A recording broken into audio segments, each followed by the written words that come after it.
lightning!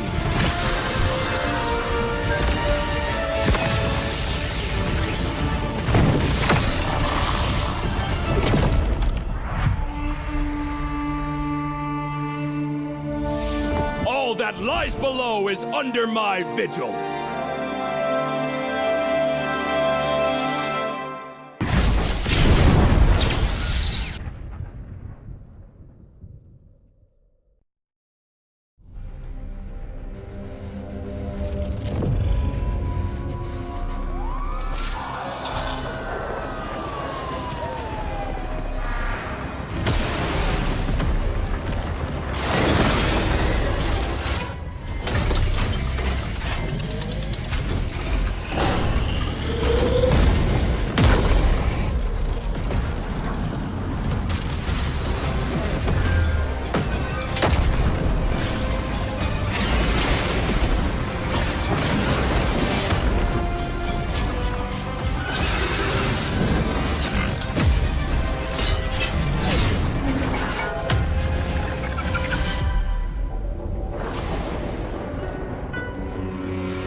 Still trying to reach your allies on foot?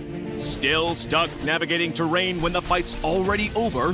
From flightless bird to ruling the skies, the revamped Kaja can be summed up in 2 words: soar and lasso. Soar anywhere, lasso anyone.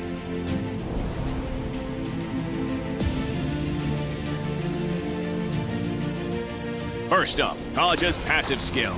We kept its paralysis effect and upgraded it. Hitting with Kaja's skills will slow enemies and reduce their damage, making it easier to pressure enemy carries. Moving on to his first skill, Kaja releases a ring of primal lightning, damaging enemies and healing himself. Scout pushes, recover HP, interrupt recalls. Kaja can now fly into the enemy jungle like a true fearless roamer. From a short dash to full flight, Kaja's second skill is a highlight of this revamp.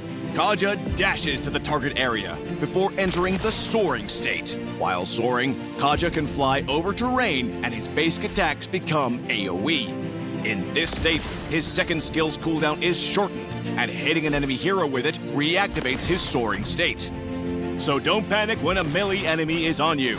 Use the terrain to your advantage to block off pursuers.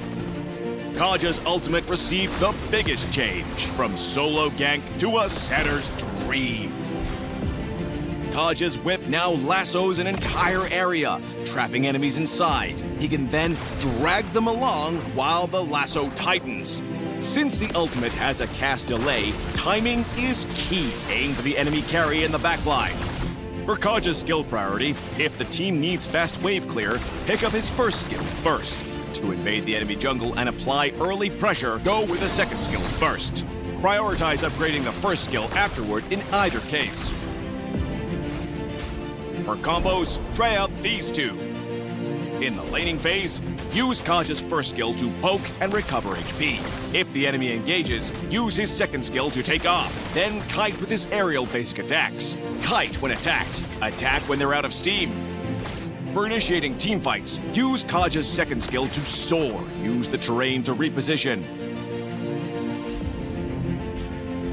Follow up with his first skill to slow and reduce their damage. Then immediately cast his ultimate and let the team clean up.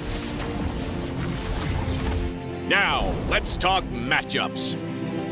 Kaja does well against carries with no mobility skills, such as Layla, Ixia, and Vexana. Once he flies in and lassos them, there's no hope of escape. He also pairs well with allies with AoE, like Odette, Barza, and Ixia. Kaja can hold enemies in place while they pile on the damage. The perfect set! Now, if you're up against Kaja, remember that while his ultimate can't be purified, heroes with mobility like Kagura, Yi Shin, and Suyo can still dodge it with a dash. To play Kaja at his best, go for a sustain and poke playstyle. For Kaja's build, Rapid Boots helps him get around the map faster. And Thunderbelt is great because he can quickly get stacks from his AoE basic attacks while soaring, making him more tanky while boosting his damage. Oracle boosts the healing from his first skill, improving his sustain so he can stay in the fight. We recommend the support emblem for Kaja for more survivability and movement speed. Choose Flicker as his battle spell and combo it with his second skill to drag enemy carries from further away for allies to blow up. For players who enjoy fast, aggressive roamers like Khalid, Hilda, or Marcel, Kaja offers that same fast roaming and in-and-out teamfight playstyle. Give Kaja a try and rule the sky. Soar anywhere, lasso anyone. The revamped Kaja arrives on August 5th. Get his commandment skin for only 51 diamonds. And get Kaja at 30% off during launch week.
judgment!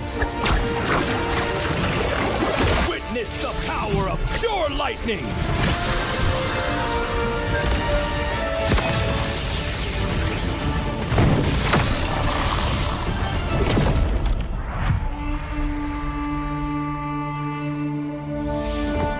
that lies below is under my vigil.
Still trying to reach your allies on foot? Still stuck navigating terrain when the fight's already over? From flightless bird to ruling the skies, the revamped Kaja can be summed up in 2 words: soar and lasso. Soar anywhere, lasso anyone.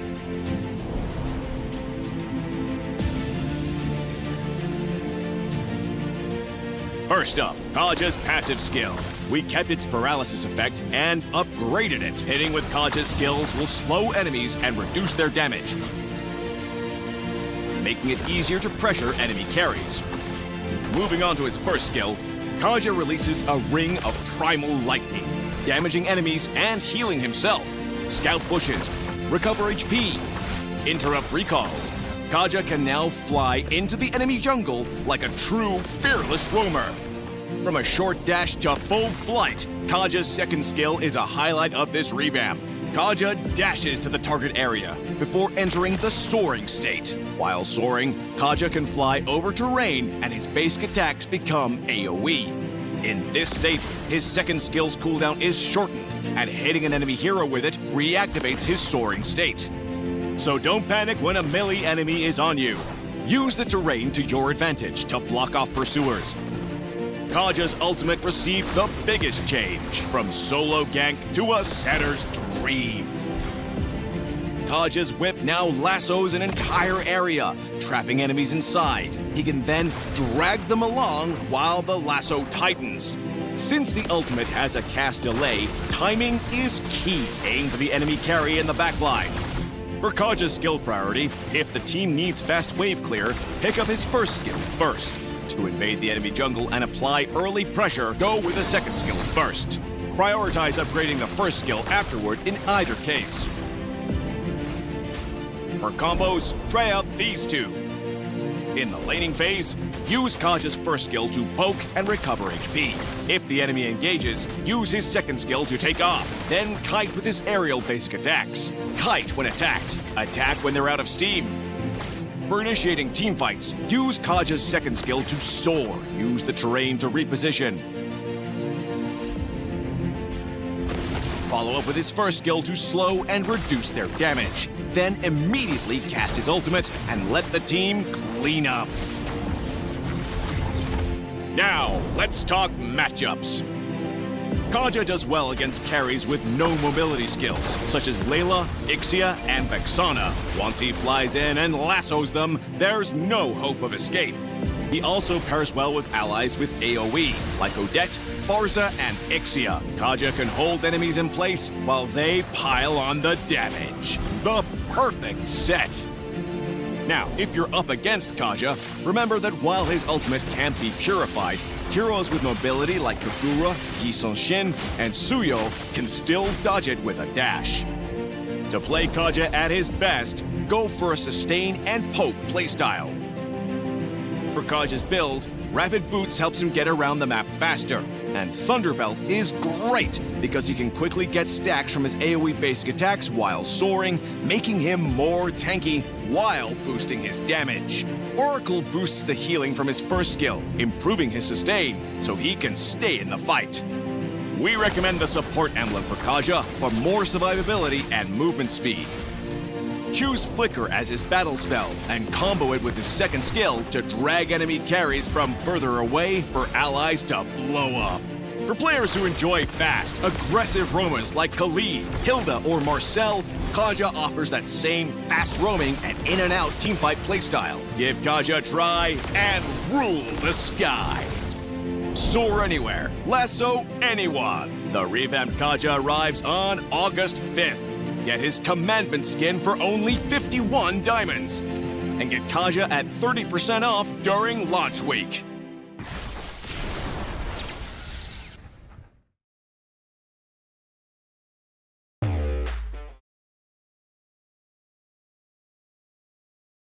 Ladies and gentlemen, welcome to Moonson Siege. Tonight, we bring together some of the finest competitors to battle through the storm in pursuit of championship glory. So, buckle up for an unforgettable showcase of skill, strategy, and determination. The storm has arrived and Monsoon Siege starts now. I'm Tanjima Prazuti, also known as Smiling, and I'll be your host for tonight. With me, we have our amazing casters, Sudan Rai from Nepal and Wakar Mahmood from Bangladesh. So, first of all, for starters, how are you guys feeling about being on the desk tonight and what are you most excited about? Let's start with Sudan Rai first. It was kind of a bit bland watching the Nepali teams fighting in the quarterfinals in the day number one. But today it will be very spicy as we'll be seeing the matches in between Nepali teams versus Bangladeshi team in the open category. So yeah, that's the reason I'm really excited about. Yeah, obviously. And we know that they report really well for our first day of quarterfinal. And this is the second day. We're going to have our two teams from Bangladesh side and two from the Nepali side. So moving on to Wakar, what are you thinking about today's match? Because it's going to be Five Angry Men and September 9. So what do you think? Well, thank you so much for the amazing intro, and yeah, I'm feeling so excited. And when it's about the big game, personally, I am so excited, and I just can't wait for that. I just won big matches. I won a huge clash in the Land of Dawn. I just want a match which will go to the best of three because we don't want anything just go for the one side. Especially, we don't want to see a clean sweep.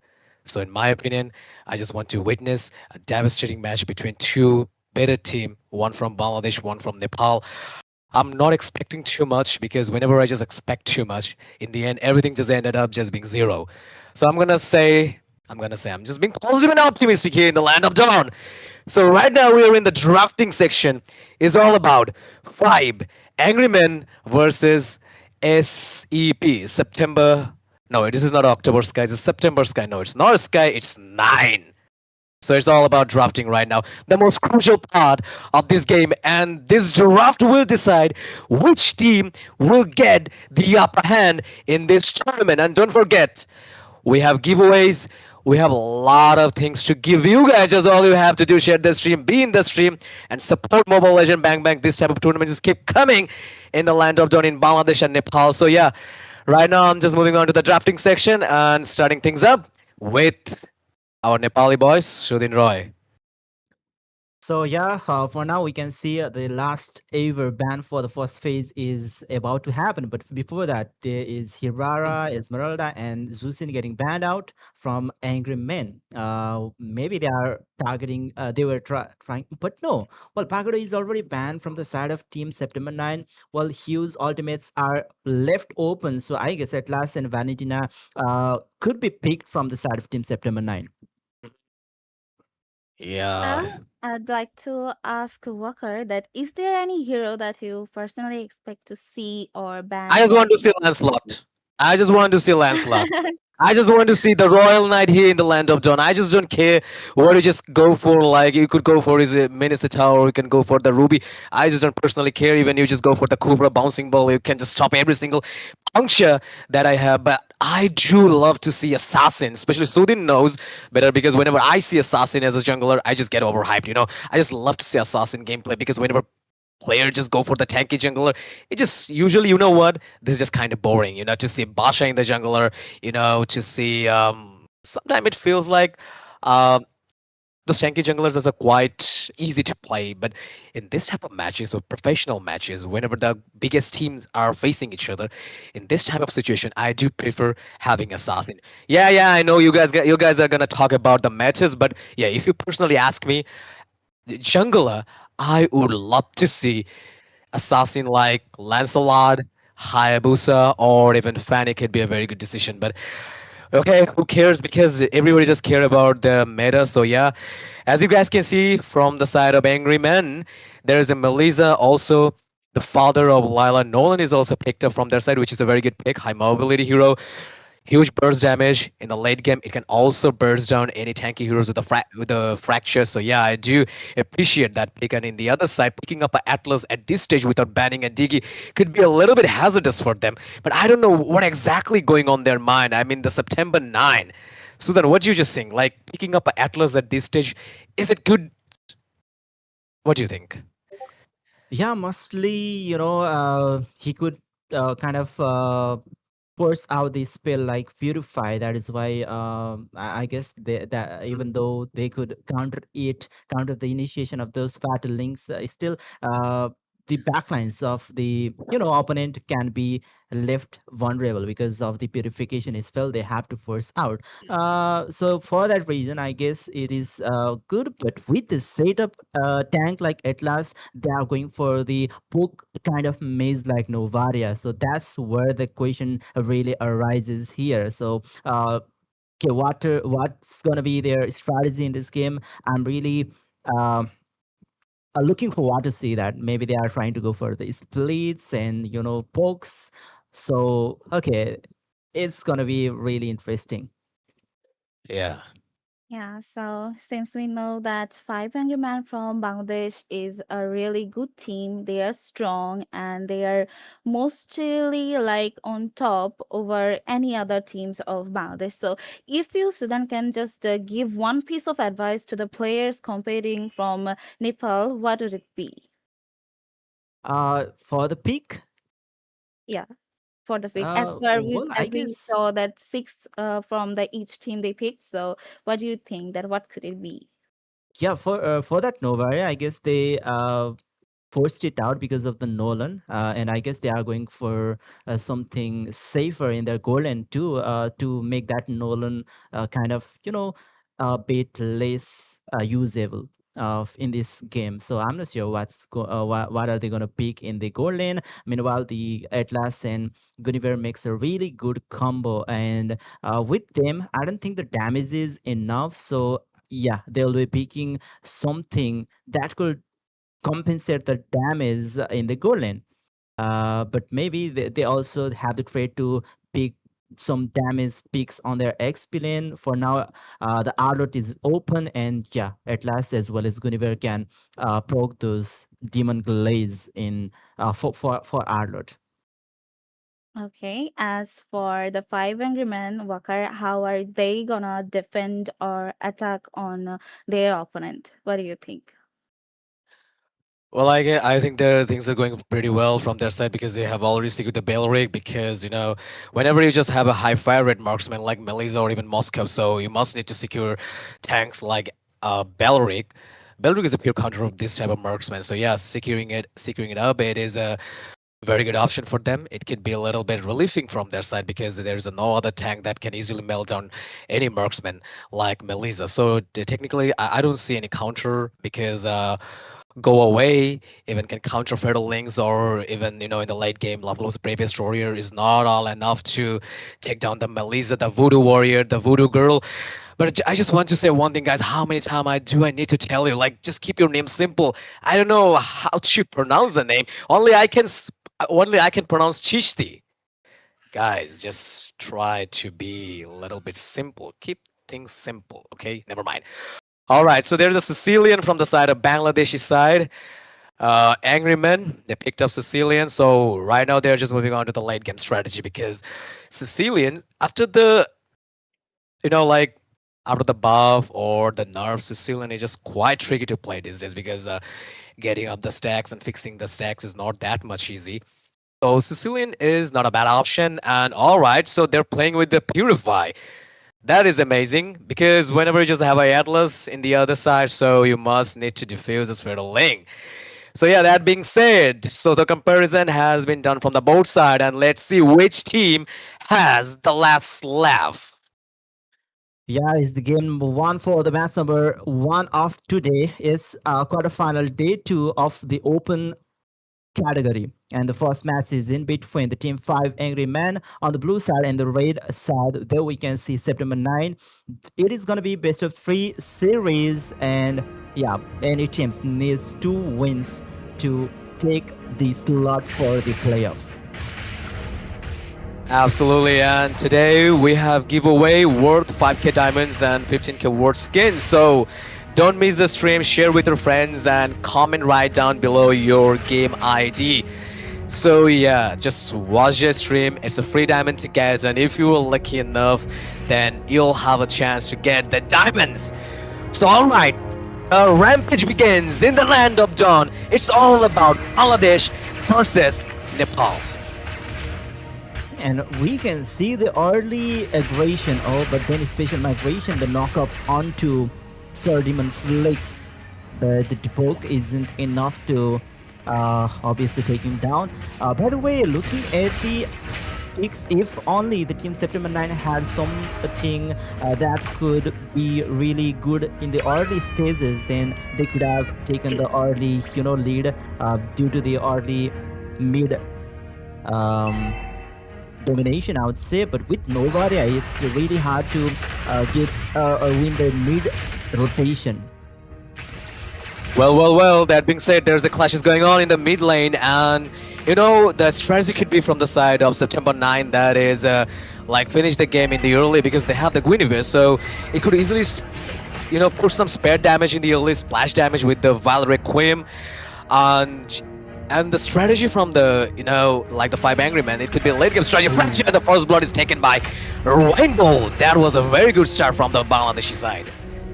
Yeah, indeed, and with that they will be having the access to the first turtle of the game, and they might be able to initiate the snowball. But then they are Rod Riot. Rainbolt is looking low on SP, and as well as Sardin Flakes will fall here, and Rainbolt as well with low SP. Nor will be forced to fall back, and with that September 9, I'm not sure how they made it back for their favor. Absolutely, that was a good one from the side of September 9, Sudan, because they got 2 kills, and right now they will also take the turtle with their competition. And here we go, Moscow versus Melissa. Melissa once again will be caught up there, but with the purification, this Simba won't be able to pick her up with his Fatal Link. Alright, so the itemization before 5 minutes, nothing fancy is going on. Nobody's made up for the first item. Everyone is struggling a bit with the sub-core items. So right now, if we just check the gold ranking, then Lapu Lapu is taking the highest amount of gold right now. Alright, so Demon Flex with level 4. And okay, Atlas is also moving. Are we gonna see a perfect Fatal Link? No, not today. Yeah, I guess it was on the cooldown, but even the situation wasn't that good for them to initiate right now. Gozuta, even he is missing his Vile Requiem at the moment. Once again, the Simba is trying to pressurize the gold lane. Killkite seems to be facing some cheap damage. He's getting zoned out, but then they are not looking for the freeze of the lane. Link onto Killkite, but the automation seems to be too low. Spirit of Destruction connects, but won't be teleporting. But he will with the Spirit of Misery, and well, if that had been missed, there was a spear ready from the side of the you know what? Destiny hits hard. And the Spear of Destiny just pierced through Melissa's heart, and that was, heartbreaking. Heartbreaking that was. Never mind, jokes apart.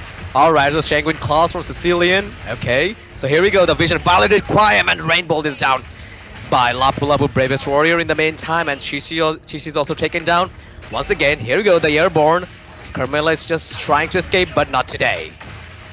Yeah, with the Wrath of Dryad as well, they won't be able to get any trade back here. And no, the turtle is about to spawn in. With this situation, I don't think 5 angry men will be able to contest for this turtle. Maybe we might be able to see 1v1 Yeah. fight. As we can see, Hellkite is looking very aggressively on that goal lane.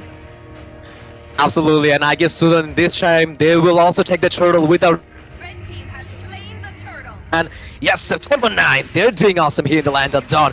Two turtles in a row. Chishti just trying to get some minions in the mid lane to grab some stacks, and the battle will be legendary. Melissa versus Moscow in the late game, and I can't just eagerly wait for that. Okay, at a loss, just moving. Simba just trying to get trying to make a perfect fertile link, but I guess there is no one to give a perfect one. Okay, so here's the go, the vision from Navaria giving a hell of a chase, but Moscow just felt the trade and left. I guess he's in the danger zone. Melissa is in the danger zone. Maybe a fat link, probably from the Simba. He's trying to go, but then there's lots of Purify. As we know, Oh, no. Simba is taking lots of damage. There comes the curse Moscow. of blood, but then there's the counter engagement with the help of fat links. Wrath of Dryad comes in with the follow. Nor seems to be trying to. Goes to Toya with the violent requiem. He managed to pick up 2 of the players, but there was no follow up coming up from rest of the players. But there comes Omega Flow. He dives in 1v4, and Landsaker is stunning Nar, but he won't be able to do much with that 1v2 situation. Will have to fall back, obviously. Maybe there we can see some backup, but Rainbolt is from the Angry Men who is joining the battle over there. That is the beauty of picking up a Lapu-Lapu in your team. Like, he can easily make 1v4 situation. Sometime in some cases 1v5 situation is nothing against a Lapu-Lapu. So yeah, Omega Flow is just doing his job very nicely, and here once again, okay, Elisa giving the hell of a damage, but not enough to put down. Okay, so Bravest Warrior giving a chase to Sir Demon Flex. Are we able to see the fertile link? I guess no. Never mind. Oh, so that was a good one. Okay, Shengun Claw once again. Chishzi putting a good amount of damage, but I guess nobody's going to die here in this fight. Ooh, look at the damage of the warrior. That was a huge one. Yeah, he was trying to go for the Demon Flex, but in fact, Nor will be shielding him. Gosutoya will be securing the turtle. Top lane is being slow pushed by Rainbolt, but I don't think it's enough to take down the tier 1 from the top lane. So we can see the animation right now. There's probably around just 1,000 worth of gold difference in between these two teams, so there won't be any kind of, the itemization difference, but it's still, we can see Rainbolt with the, but then another special operation with Valkyrie Coin. There comes the Wrath of Dryad from Nor. Omega Flow in between the 4 of the players once again with the flicker. He goes in, Hellcat will fall to the hand of Darlami. Omega Flow will be traded back as 3 players is standing still. The top lane tier 1 will be taken down by Darlami Z. That was a good one. Right now I'm just moving on to the gold ranking once again, and that lady's taken down by Omega Flow, who is the EXP for September 9. And yeah, that was a good team fight. If we just check the goal difference between these two teams, 24k gold against the 5 angry men, not that much bad, but still every single difference will get count. Alright, so Shengun Claw once again. Okay, Bravest Warrior. No, that's just a Guinevere, never mind. I just messed up with the Lapu-Lapu. So yeah, the high damage is taken by Sir Demon Flex from 5 Angry Men, 57.9k damage though. Oh my god, that was huge, And if we just talk about the itemization, I guess Moscow and Killkite, both of them, they're just going for the Trinity, if I'm not wrong. Yeah, that is. And I don't know, like, why just Melissa just picked up a boot, because it's just quite not necessary. Even, like, you just need to maintain a good position. You don't just go for the boot. Never mind. Alright, but maybe she needed some, extra mobility for this game, because there was lots of pressure coming up from Team September 9. Well, another, we can say the first lot of the game is here. Yup. So the first Lord is here in the land of Dawn. Okay. So Simba just is eagerly waiting to get all three heroes or maybe four, especially just will target their mage. And okay, so they're just already charged the Lord, and maybe they will secure the first Lord, the 10 minutes Lord. People just used to say it's not worth it enough. Okay, so the Lord has been taken down. The fight in the bot lane. So Demon Flakes is here. Okay, so 5v4 situation was right in the meantime. Fracture. But look at the sustain of Lapula, who still managed to escape, but not today. Chichi took down. Take him down. Oh, but they might be encountering engagement coming up from Simba, and Ghost Toya is also following him. There's a true players battling, and there is lots of damage coming up from the Lamizi. Lilim takes the kill. Though we can see they are forcing out the bot lane tier 2 as they took down Demon Flex as well. Bottom lane inhibitor, the holy defense won't be intact anymore. The Lord is approaching from the top lane, and this can be a really devastating for Team 5 Angry Men. Yeah, we can see the instant replay once again. So it was a good team fight, and the way Omega Flow handled 4v1 situation, that was great. That was totally plausible, you know. In the very last moment, by the help of Sir Demon Flakes, he just died. But you know what? That is the thing every Lapu player does in this type of competitive matches, like 3v1 situation, 4v1. It's just nothing against the Lapu. Okay, so the Lord is approaching from the top lane. I guess it will take the Holy Shield. Yeah, they did. And now they're just trying to focus on the mid lane. Took a huge chunk of turret. Okay, so here we go. Moscow is taken down. Comes in with the Valiant Requiem being followed by Goes to Troy. Another special migration. Sisti seems to be low on HP, but with the Winter Crown, he will be surviving. But no, he won't. Omega Flow seems to be getting low on HP. Carapied one HP. Won't be falling to anyone. And Demon Flex is chasing down Lilim. Lilim will be punished for that. For that reckless play. Simba might not be able to survive anymore as he is being surrounded by 3 of the players of 5 angry men. They will take him down, and they will be able to defend this Lord this time. So yeah, will they be able to contest and know the Lord? What do you say, Walker? I guess they will contest, and look at the instant replay once again, and it could be the moment for Team 5 Angry Men. They could utilize this moment, and you know, they can just bring some outer strategy from this fight, because the fight is nicely taken by them. Okay, so once again here Chisti is down. Moscow with a huge burst damage with the Trinity, and Moscow is taken down by Rainbow. Well, I was about to say they could have utilized the situation, but in the end, what just happened? Yeah, the itemization. Alright, we can see the itemization. We can see most of the players with 3 items completed. Meanwhile, Darlami Z is about to complete his full set, Sweet Trinity, and with that he is going for the Malefic gun. Top lane, I'm not sure. Okay, they are trying to pressurize the lanes as the Lord was about to spawn in the land of Dawn once again. Omega Flow is there on the bot side, the long lane for the slow push, so that they can pressurize the long lane while they take down the Lord, which is on the top side of the map. The main problem is right now, some way or somehow, Team September 9 will take the mid lane, and if they just do that, then they will lose their access in the mid lane, and September 9 will take the access. Okay, Rod Riot, so fire is going on.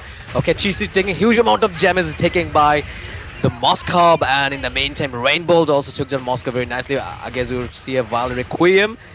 Okay, alright, so that was a great one. So the marksman from 5 Angry Men is down. Both of their marksmen is down from the side. Valiant Requiem. Migrations and Demon Valiant Flakes. Requiem. Okay, they are chasing down Rainbow, but with his mobility, yeah, he is unchaseable. By the way, mid lane inhibitor won't be intact anymore, nor is all alone, and I don't think they should be forcing the base anymore at this moment, because they only have 1 cart minion. So they are going for the Lord. There isn't the Lami Z alive at the moment, but yeah, we can see the replay with those stacks. And with the Valiant Requiem, that was a really beautiful catch onto Demon Flakes. You know what? The things are just getting more simple for the September 9, because they took the mid lane. Now they have the all map access, and they also took the Lord. And I guess this Lord could be the end for them, I mean the five angry men, if they just don't stop the Lord before it comes too close. And if they just fail to save Kelkite, then it will be also very easy for September 9. So all they just have to do in the Lord as early as they can. Because if somehow Moscow just managed to lock down the Nexus, then it's all done. And like from the very first, from the very early of this game, it seems like, somewhere or somehow, I'm just feeling situation is just going one-sided from the September 9. Kind of feel the same to me. Yeah, in fact, it is. But if they, doesn't manage to in this game really soon, then they might be in problem. So once again, Simba is trying for another initiation. That's the rapid drive with the connection of the board. Here we can see three players connected. No. Will fall. Battling coming.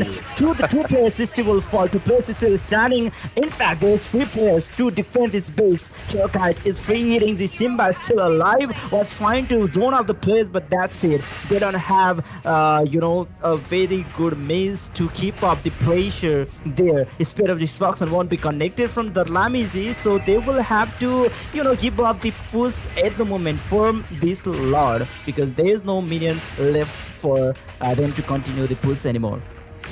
That was a reckless one from Simba. Like he just did, he was a very low HP. Just give a free kill to the five angry men, especially the Kelkite the Melisa, and just don't throw the game. That I would say.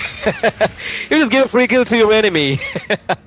Still, the goal ranking is taken by the Omega Flow, who is the EXP for September 9.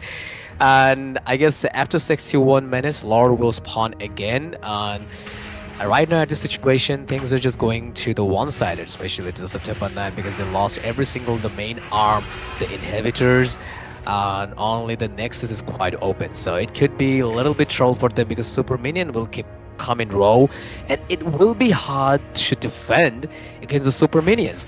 But you know what? If they want to escape from the situation and rewrite the condition, they must have to win at least four team fight. Yeah, in if they fact, want if to. they keep Yeah. on defending these lords, or okay, they shouldn't be initiating the battle. They are going for the initiation. Then we can see the Uh-oh. concept lot being wasted. Oh, no. Well, a really good battling comes there. Sisti will be taking the kill, but Rainbow and Sisti will fall here. Nor looking low on HP, but there's the fire. But still, the Lamizi will be able to outplay him. There's the four players standing from Team September 9, while Team 5 Angry Men have been wiped out, and the base of players will be taken down by September 9. All right, that was a good one. That was a quite tricky one. Like, they made the team fight and they just forcefully forced them to take a fight. And so Demon Flex was totally out of position. I just saw his position and the way he just melted down by Moscow. I was just watching what the hell is wrong with his position. And they just paid off very nicely. The victory goes to the September 9. That was a good game. Even I was saying, like, maybe you guys can feel the games are going quite balanced in this match, but I would say it wasn't a balance enough. It wasn't a balanced game. It was a one-sided, that I would say, because totally out of position. Like, there is nothing to say, but it was a GG for September 9. I do appreciate their gameplay. Sometimes I just feel like I don't know what the hell is going on their mind. Yeah, so Smiling, how did you feel about the game number 1? Well, that was quite an interesting game, and the battlefield has finally gone silent. But what a war we just witnessed! So, moving back to Walker once again, we know that September 9 certainly came prepared, but on the other hand, Five Angry Men they struggled to find their rhythm tonight. What do you think went wrong for them in the late game? Everything is wrong. Everything is wrong for them. Like, it wasn't a war. It was a kind of one-sided game that I'd say. I'm just being crystal clear as a caster and commentator. It was a complete one-sided domination. 15 kills doesn't matter. Like there's no strategy I see. There's no strategy, no tactics, no typical lineup. There is just completely nothing. It was a one-sided domination for Nepal once again. September 9. They just proved themselves how good they are. Even like Melissa had a chance. If you just compare Melissa against the Moscow, I would say Melissa has the advantage because she got the range.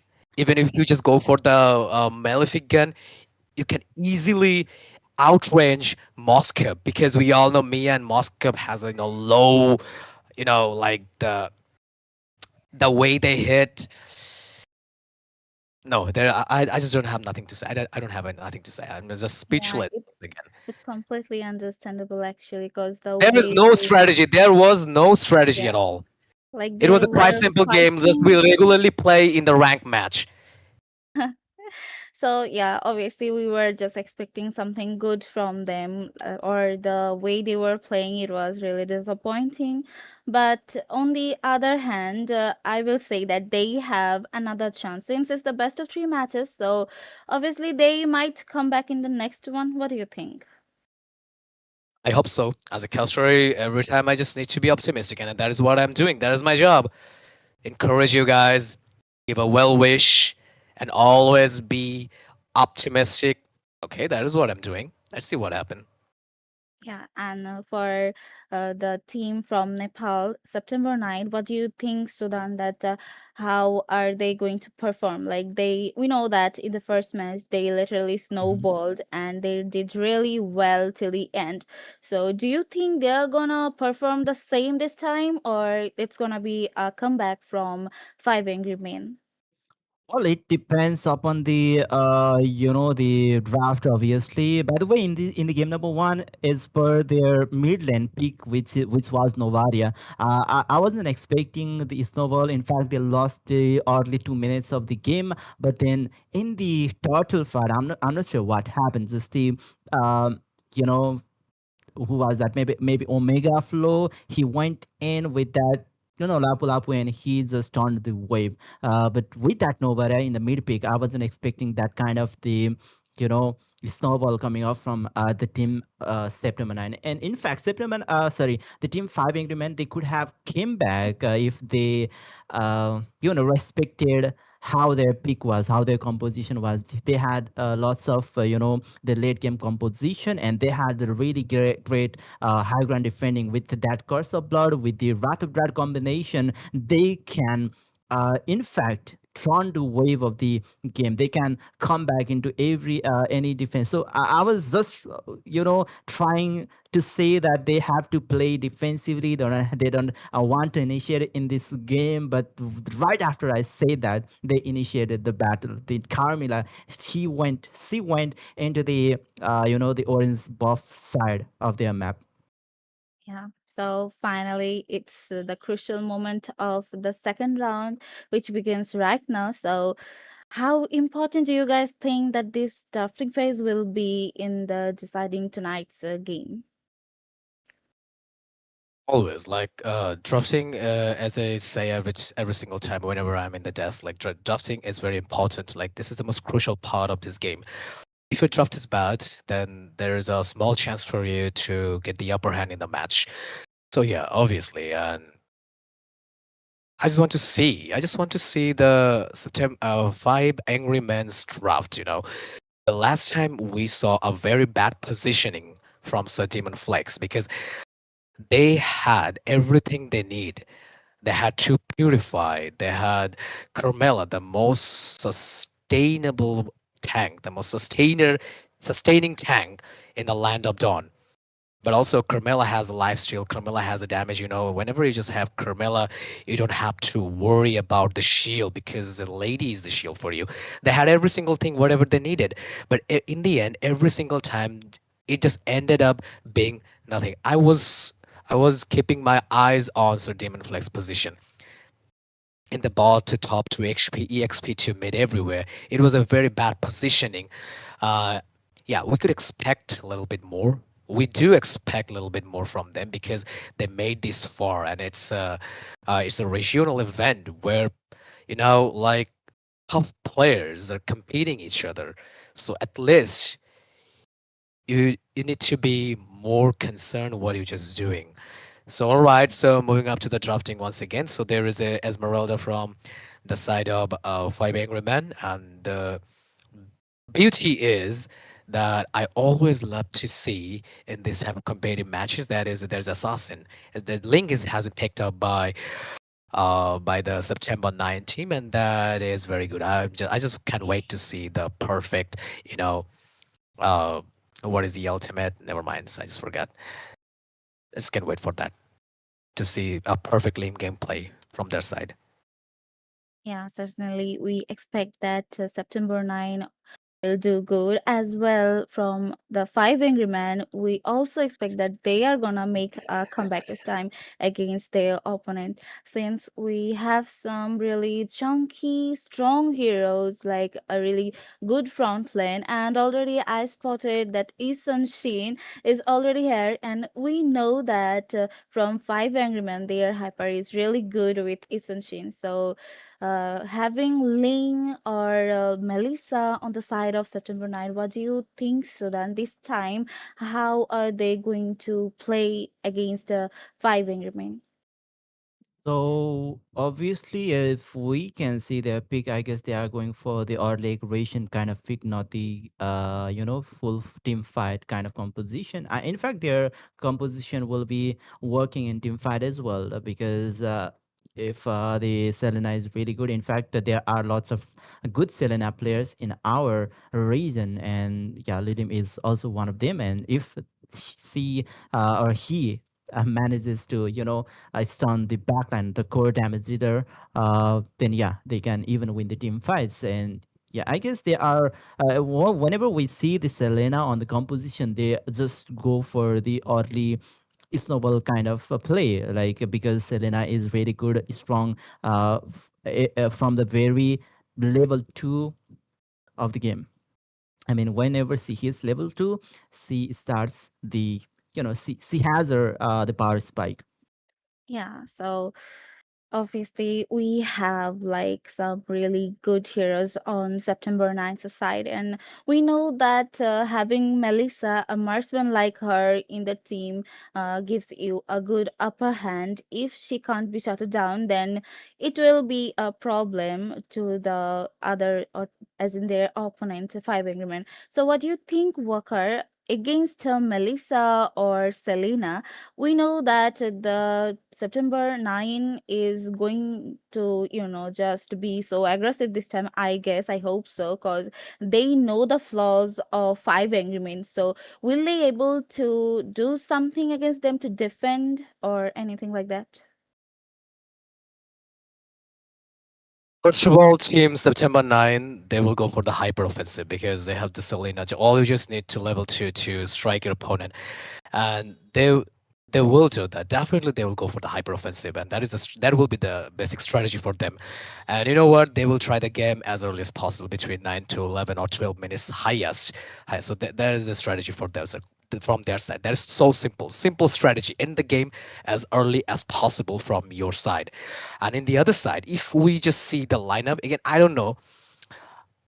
Okay, so there is a Vexana.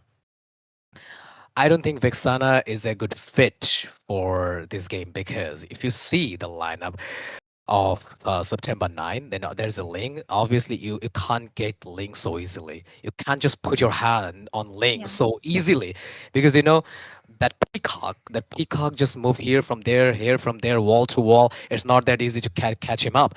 So yeah, it is quite useless to see Vexana at this type of game. I don't know what's going on in their mind. And also there's a Cho, which is a very good hero. If you can play Cho, if you can utilize the Ukendo and the Way of the Dragon perfectly, then Cho is not only your one-shot assassin, but also Cho could be your perfect front laner. So yeah, Cho has the potential. And right now, I just don't even they have the Leslie. I just don't know what's going on in their mind because like if you can play the Leslie, it's fine. But I don't feel that Leslie or even Vixana is a perfect fit for this game against the September 9, the professional team of Nepal. So let's see what happened in the game. I can see the purify spills onto the Vexana nor in the Leslie, and that's really concerning because we have the highest CC hero from the side of September 9. There's Selena and even the Zitkundo with the the wave of dragon. That's gonna All be troops really deployed. problematic if they don't have that purification spell. So I'm not sure if they'll be able to escape the death, escape the pickups coming up from this September 9. Oh, well, well. So the game has begun here in the land of dawn. One victory from September 9 and still zero for five angry men. Okay, so here's the Grok giving a little bashes shoe to the Vex. Okay, so to the Selena. All right, here we go. The rampage has been started here. Okay, the first blood is taken by Lilim. I told you, Sudin. I told you. I told you. Like it won't be easy to play Vexana against Selena, and you saw what happened, right? Yeah, That is the Vexen thing is that I was really afraid good about. if the opponent side is team fight reliant because most of the players would be clumped up, and that's when the terrification, the multiple player terrification would be useful. But in this kind of composition that September 9 has, they are complete. They will be completely splitted most of the time. The Selena will be taking from long range. The Uranus, he'll be just speeding out the players being in the very front of the line, and you never know when that Saw enters and picks you up. You won't even have enough time to react for the initiation of the Saw. And how are you gonna terrify against that? So that's the real equation. And yeah, your questioning onto that Vexana is really correct, by the way. All right, so Rainbow here took a kill. He just slain down one hero, and now there's a 1-1 situation. Turtle has been spawned in the land of dawn, and they will try to give a turtle dance here. Okay, so Beastal Arrow. All right, the turtle is taken down by Ling, and Demon Flix is also slaughtered. Slaughtered by they're like Ling once again. Okay, double kills in a row. Ling way to get some more, but I guess he won't take the risk. Okay, so Esmeralda. The Simba survived with 1 HP. I think that's literally less than 50 HP left for him, but he survived Exactly. somehow with the Sunpo that they get the shield. That's really helpful, obviously. Okay, nice Autumn Rampart, by the way, from Sir Demon Flix. Want to be able to utilize them properly as he hasn't reached level 4 yet. Even the roamer from the September 9 just recently hit that level 4, by the way. Absolutely, no items yet from none of the side. There is no item, just only sub-core items are going on here. And in the top lane, there is a Leslie versus Melisa. They're just trying to play cat and mouse game in the top lane. And also just Grok is here to get some vision for his team. So Demon Flags just trying to get some vision for his team, especially, which is quite necessary whenever your team is playing Leslie. You need a good vision, otherwise your squishy marksman can easily get ganked anytime, anywhere. So yeah, that is the basic strategies going on. Nothing fancy from the 5 Angry Men. And if we just have a look at the gold ranking, that is Selena. That is nice, That is something interesting to see. All right, Nor taking some damage. Yeah, Simba. and well, for now we can see that Lamizi he has started rotating up and down there Okay, the Jeet Kune with the Way of the Dragon. here. Another trap, and the damage will be enough to take him down. By the way, there is another trade, and they are going for the trade back onto Zisti. Zisti will be falling down with the help of with the hand of Gozutoya. There comes the blade, and Rainbolt will be falling down. The damage from the turret won't be taking down Gozutoya. He is surviving. Another arrow connects, and Barlamizi takes the kill onto Kill Kite. Well, once again, there's a Basil Arrow versus a Basil Trap. In the meantime, took a huge chunk of Nor. Nor might survive. Yes, he is. And there's a Bashes is going from Grok. And also the very low HP. The fight has been engaged. And Mountain Shocker in the meantime, but not enough. Took down Lilim. And where to get some more? Okay, so Cho might be in trouble. Okay, so here we go. Lazy locked up with the sniper. And Omega wants to get the kill of the North. Chishti once again slaughtered. That was a good one. There wasn't a trade. It was a complete domination from the side of September 9. They took the turtle. You know, they took the advantage. Once again, let's see the team fight here. And it's totally out of HP. Look at the damage is coming from the Melissa. She's burst down every single member of 5 Angry Men. Yeah, but then that's a really questionable positioning coming up from Omega Flow. He just got instantly bursted down over there. Another arrow with the trap comes in. Still takes huge surge of damage over there from Lilim. Zisimba is ready, but is there any follow-up from his teammates? No, he's just opening up the vision for now. And there we can see another murders coming up from the Ramizi. Sisti has to fall back, and they'll be forcing out, but no, they can't force the tier 1 as, you know, the Vexina is really good with the minion clearance. At least there is just one thing, like 5 Angry Men, they're not losing any crucial turret. They just lost one of the TR1 up top lane. And still, middle is suffering. Also, the bot is suffering a bit. And yeah, just let's see what happened. I just want them to play perfectly. There's Gostoya rotating towards the bot side where 2 of the players. Oh, the flicker! And he goes on to kill Kite with that wave of dragon. There comes the blade with 4 blades, and another arrow connected. Killcat won't be able to move anymore, and he'll be taking the free hit from Gosutoya. Gosutoya is looking for the triple S. Oh, Eternal Guard comes there, and he will be securing the legendary, but he will fall.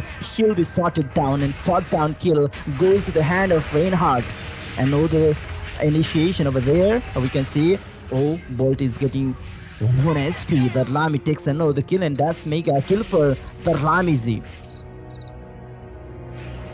I'm just eagerly waiting to see a perfect tectonic charge, make them born in air, but that is not happening here from September Flakes. And yeah, the Ling is just being awesome in this game. The way he's just playing Templates of Blade with 3 or 4x combos, that was amazing. Even at this situation, at this point, Ling just overfarmed. So though Rainbow managed to give him a shutdown once, and they need to repeat this thing twice or maybe 3 times if they want to, you know, get themselves a little bit upper hand than the September 9.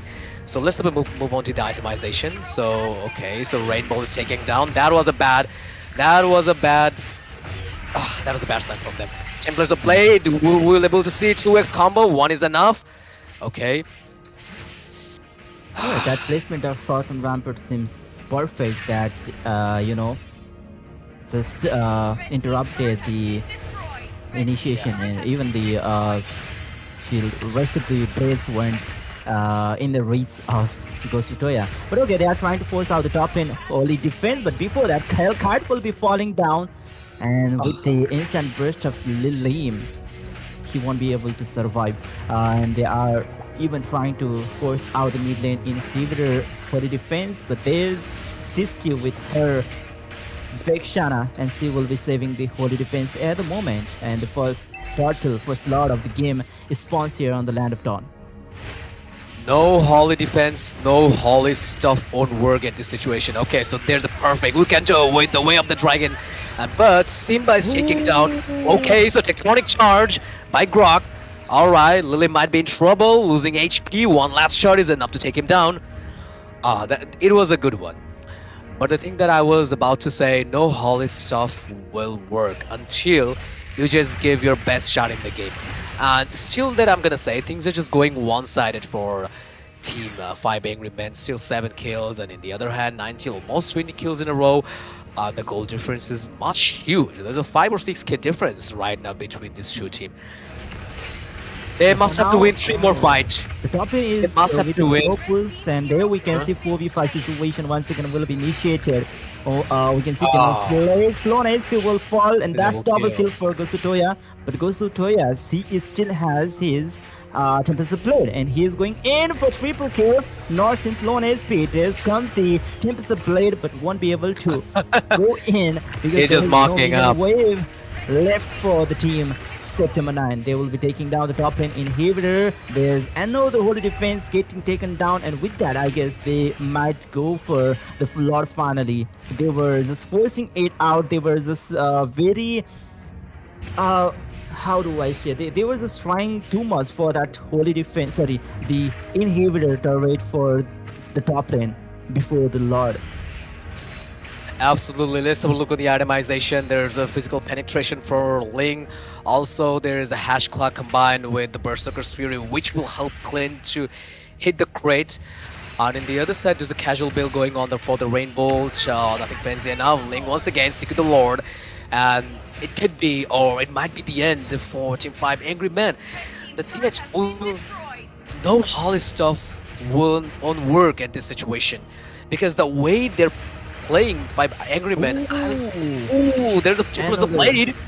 There's a Templar's Blade to secure Gosutoya, like save himself using his ultimate. Alright, so Rainbow might be in trouble. Ooh, it was a little HP and he just left. Yeah, he just surrendered that he was maybe obviously was about to fall, and he just surrendered with some recalls. But well, 4 of the plates are still available there. Even if they cannot take down the base, they might be able to at least force out the base turrets, the inhibitor turrets with this Lord push. But the team 5 Angry Men, they are very eager to defend this, and I guess they are confident about defending this time, this Lord. Nah, nothing is just going through their plan. Nothing is just going through their plan. I mean, the 5 Angry Men, things are just getting one-sided. Once again, there's a wall. Ling will charge. He will give a Templars a play. 3x combo will happen, but no, not today. Okay, so Melissa might be in trouble. Yes, it is. Nice snipe, 2 kills in a row. Chishti took the kill some way or somehow, but I guess they might lose the mid lane. Okay, so not today. Giving a hell of a chase. There's a chance to get wiped out. Now they're just coming in the track. Rainbow giving a hell of a chase, but not enough to melt on Omega Flow, the sustainer, the wall of the MLBB. That is our Uranus. Giving a little bit damage for Uranus. Nor in the meantime, keeping them into the map and keeping their eyes on him. Especially Simba wouldn't be survive against Rainbow. Oh, that was good. But Liam is back. Liam is resurrected. Okay, so for a few seconds I thought they might have a chance, For a few seconds, Sudin, I just thought they might have a chance right now. They could have utilized the moment. They just resurrected in time. Yeah, in fact, September 9, they are, overextending 2 months for those inhibitor rates whenever they know that they are facing against that Vexana. Vexana is very good with the, high ground defending, the minion players. 1v1 situation here. There's the mountain soccer from Rainbow to go to He just managed to at least proc that ultimate from Rainbow, and that might be useful for the Lord fight coming up, but well, it might be once again available before the Lord approach, Lord spawns on the Land of Dawn. Well, we have giveaway worth of 5k diamonds and 15k word skins, so all you just have to do, mention your friends, share your game ID, and if you're lucky enough, you will have a chance to win the free diamonds. Alright, so let's get back into the match once again, and we are in the Land of Dawn. We're the best team of Nepal versus one of the best team of Bangladesh. That I have to say, 5 Angry Men versus the September 9. and the Lord has been taken down once again by the September 9, and it could be a Exact little bit rotation troublesome for here. them. Champions a If blade. having dropped Okay. down already. Oh, now he's getting melted down, but the Lami Z. Ooh, that was the. Okay, that was really concerning, by the way. That Lami Z. I'm not sure how fair he is. Kill card with the final and Snipe won't be able to dish out much damage. Yeah. There's the okay magic center being used up and top lane. Lord of with lots of minion is marching from the top side of the map. Once again, they are forcing out the mid lane inhibitor while there's oh 60 with 10 Oh, look at the HP. damage. They will be able to force out now. Here's the kill, and Oh that's shit. double kill for Lilim, I guess. But there's the symmetry of the place is standing. The way of Draven comes in. Rainbow will be falling into the hand of the Lamizi. Nor is melting down. But before that, maybe they will be able to melt down the base with the game number 2 taken down by September 9. Yeah. That was a good one. Like, yeah, like there is nothing to say. It wasn't a good game. It wasn't a good game. Like, I must have to admit, again, the second game was a one-sided game. I told you, I told you picking up Vexana or even Leslie in this type of match is not worthy enough to take the victory against this type of team, like the professional team of Nepal. So I told you guys, it was a it was a completely one-side domination, a perfect abomination from the Nepali team. The way they just charged the Bangladeshi team felt like there was a massacre is going on. A perfect, like abomination. Like they slaughtered every single one of them. The players, they didn't let them any chance to utilize their moment and create one single momentum against the September 9 team. It was a one-sided, though. Never mind. Yeah. So we witnessed what was going on with both the teams from Nepal and Bangladesh, and we felt that things gonna be really hard for Five Angry Men, and that's just what happened. They had a really difficult game today. So, Walker, what do you think that was missing from their game plan against September 9? Draft was bad. Pretty bad draft. There is nothing to say. Like, I told you, I told every single one of you, like, drafting is very important. Though sometimes I used to say, like, um, just go for your comfort pick, but it just happens few time. Like, not every time the strategy, it doesn't work. It doesn't work the way we used to think. Like, picking up your comfort zone and it will give you a victory. No, things doesn't work like that way. It was a completely a bad draft. It was a like a null draft, a zero draft from the side of Team Five Angry Men. Like whenever I saw there's a Vexana against uh the Bezel Queen Selena, or when I saw he just picked up a Leslie against a Melissa, it just gave me a glimpse of this match future. And I knew the result, and I was expecting a little bit more from Five Angry Men because there's a lot of professional players in the lineup. I know them for a very long time, and this is not the game they should gift us. This is not the game that we expect from them. Certainly, we were expecting a lot more than that Yeah, from obviously. Bangladesh Five Angry Men. Yeah, obviously. So, moving back to Sudan this time, from the opening minute to the final team fight, what moment from September night stood out to you the most? Yeah, I guess as Walker said, it was all the draft. Whenever they had that kind of split kind of composition, they shouldn't be going with the kind of mazes like Viction. And once again, I would like to mention the um, battle spells as well. Whenever they had that kind of stun, lock stun. I'm not sure why their backlines weren't paired up with the purification spell because that. Battle spell only could have at least saved them a lot of times. Uh, yeah, I would like to say that, and I'm also a little bit, sad about because Yeah.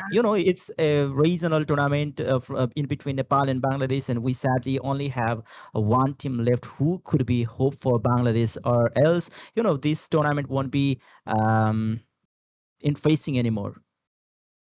Yeah. Neither for us, neither for Bangladesh, neither for Nepal, nor for Nepal. So all of us were expecting something more excited for both the teams.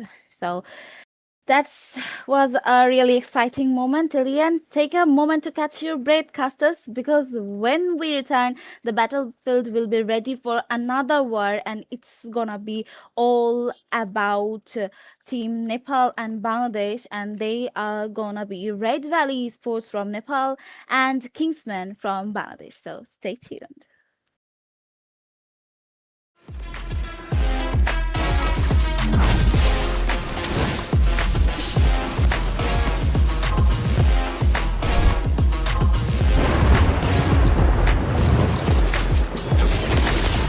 Killing spree! Hold on, Uranus!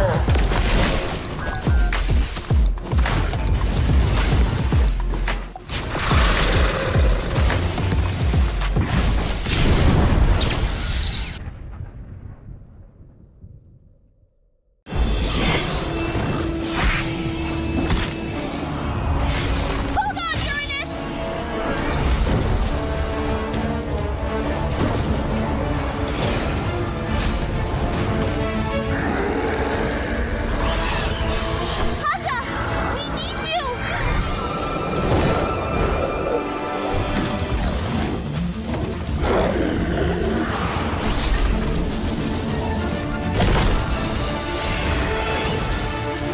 Divine judgment! Witness the power of pure lightning!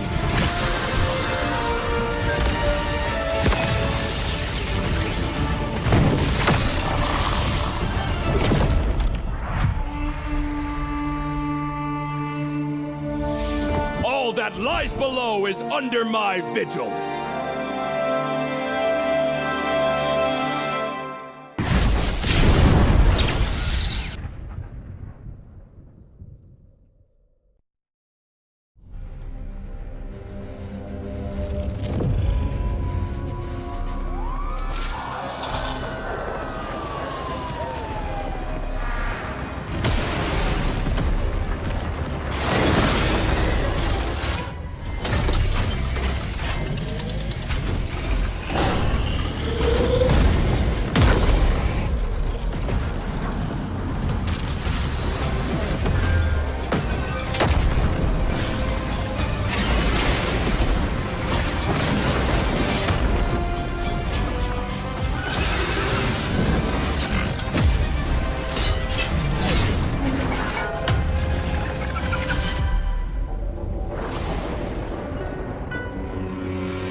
Still trying to reach your allies on foot?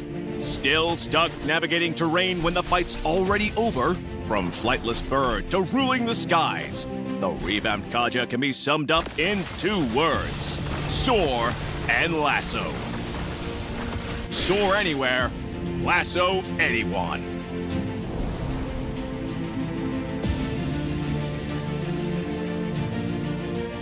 First up, Kaja's passive skill.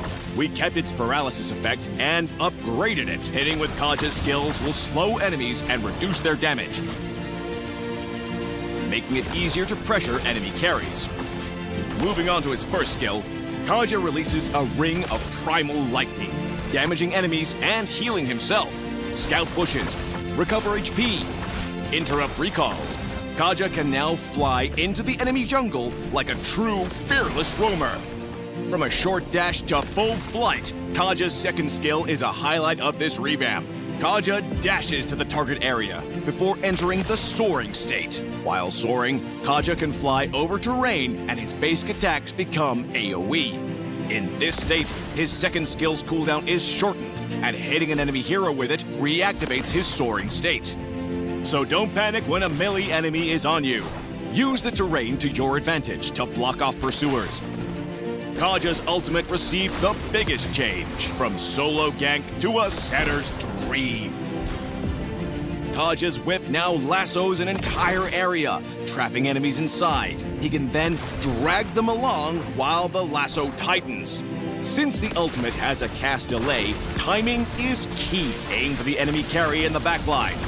For Kaja's skill priority, if the team needs fast wave clear, pick up his first skill first. To invade the enemy jungle and apply early pressure, go with the second skill first. Prioritize upgrading the first skill afterward in either case. For combos, try out these two. In the laning phase, use Kaja's first skill to poke and recover HP. If the enemy engages, use his second skill to take off, then kite with his aerial basic attacks. Kite when attacked, attack when they're out of steam. For initiating teamfights, use Kaja's second skill to soar. Use the terrain to reposition. Follow up with his first skill to slow and reduce their damage. Then immediately cast his ultimate and let the team clean up. Now, let's talk matchups. Kaja does well against carries with no mobility skills, such as Layla, Ixia, and Vexana. Once he flies in and lassos them, there's no hope of escape. He also pairs well with allies with AoE, like Odette, Barza, and Ixia. Kaja can hold enemies in place while they pile on the damage. The perfect set! Now, if you're up against Kaja, remember that while his ultimate can't be purified, heroes with mobility like Kagura, Gisonshin, and Suyo can still dodge it with a dash. To play Kaja at his best, go for a sustain and poke playstyle. For Kaja's build, Rapid Boots helps him get around the map faster, and Thunderbelt is great because he can quickly get stacks from his AoE basic attacks while soaring, making him more tanky while boosting his damage. Oracle boosts the healing from his first skill, improving his sustain, so he can stay in the fight. We recommend the support emblem for Kaja for more survivability and movement speed. Choose Flicker as his battle spell and combo it with his second skill to drag enemy carries from further away for allies to blow up. For players who enjoy fast, aggressive roamers like Khalid, Hilda, or Marcel, Kaja offers that same fast roaming and in-and-out teamfight playstyle. Give Kaja a try and rule the sky. Soar anywhere, lasso anyone. The revamped Kaja arrives on August 5th. Get his commandment skin for only 51 diamonds. And get Kaja at 30% off during launch week.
lightning!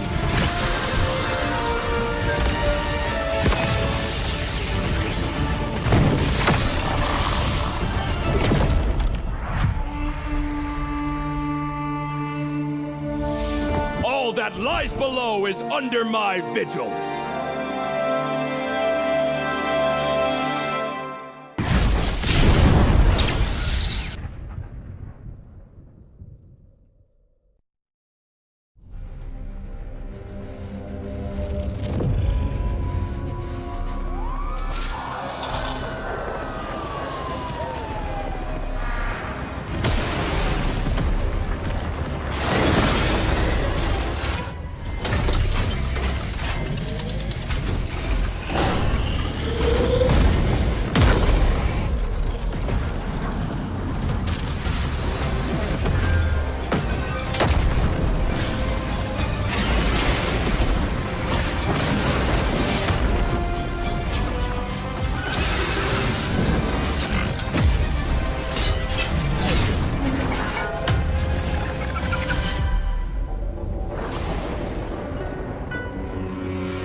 Still trying to reach your allies on foot?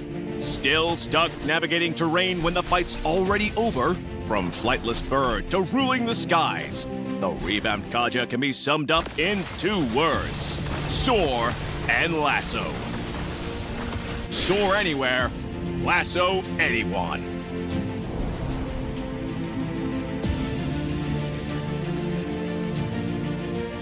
First up, Kaja's passive skill. We kept its paralysis effect and upgraded it. Hitting with Kaja's skills will slow enemies and reduce their damage, making it easier to pressure enemy carries. Moving on to his first skill, Kaja releases a ring of primal lightning, damaging enemies and healing himself. Scout pushes, recover HP, interrupt recalls. Kaja can now fly into the enemy jungle like a true fearless roamer. From a short dash to full flight, Kaja's second skill is a highlight of this revamp. Kaja dashes to the target area before entering the soaring state. While soaring, Kaja can fly over terrain and his basic attacks become AoE. In this state, his second skill's cooldown is shortened, and hitting an enemy hero with it reactivates his soaring state.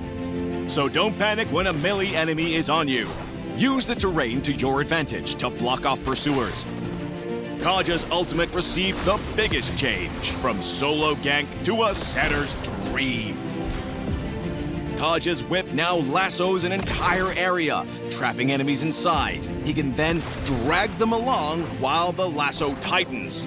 Since the ultimate has a cast delay, timing is key. Aim for the enemy carry in the backline. For Kaja's skill priority, if the team needs fast wave clear, pick up his first skill first. To invade the enemy jungle and apply early pressure, go with the second skill first. Prioritize upgrading the first skill afterward in either case. For combos, try out these 2. In the laning phase, use Kaja's first skill to poke and recover HP. If the enemy engages, use his second skill to take off. Then kite with his aerial basic attacks. Kite when attacked. Attack when they're out of steam. For initiating teamfights, use Kaja's second skill to soar. Use the terrain to reposition. Follow up with his first skill to slow and reduce their damage. Then immediately cast his ultimate and let the team clean up. Now, let's talk matchups. Kaja does well against carries with no mobility skills, such as Layla, Ixia, and Vexana. Once he flies in and lassos them, there's no hope of escape. He also pairs well with allies with AoE, like Odette, Barza, and Ixia. Kaja can hold enemies in place while they pile on the damage. The perfect set! Now, if you're up against Kaja, remember that while his ultimate can't be purified, heroes with mobility like Kagura, Gisonshin, and Suyo can still dodge it with a dash. To play Kaja at his best, go for a sustain and poke playstyle.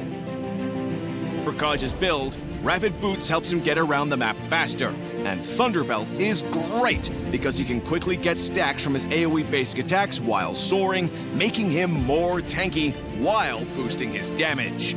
Oracle boosts the healing from his first skill, improving his sustain so he can stay in the fight. We recommend the support emblem for Kaja for more survivability and movement speed. Choose Flicker as his battle spell and combo it with his second skill to drag enemy carries from further away for allies to blow up. For players who enjoy fast, aggressive roamers like Khalid, Hilda, or Marcel, Kaja offers that same fast roaming and in-and-out teamfight playstyle. Give Kaja a try and rule the sky. Soar anywhere, lasso anyone. The revamped Kaja arrives on August 5th. Get his commandment skin for only 51 diamonds. And get Kaja at 30% off during launch week.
judgment!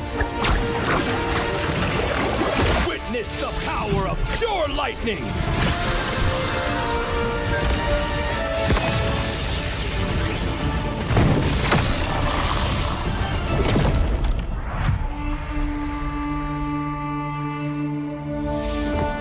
that lies below is under my vigil.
Still trying to reach your allies on foot? Still stuck navigating terrain when the fight's already over? From flightless bird to ruling the skies, the revamped Kaja can be summed up in 2 words: soar and lasso. Soar anywhere, lasso anyone.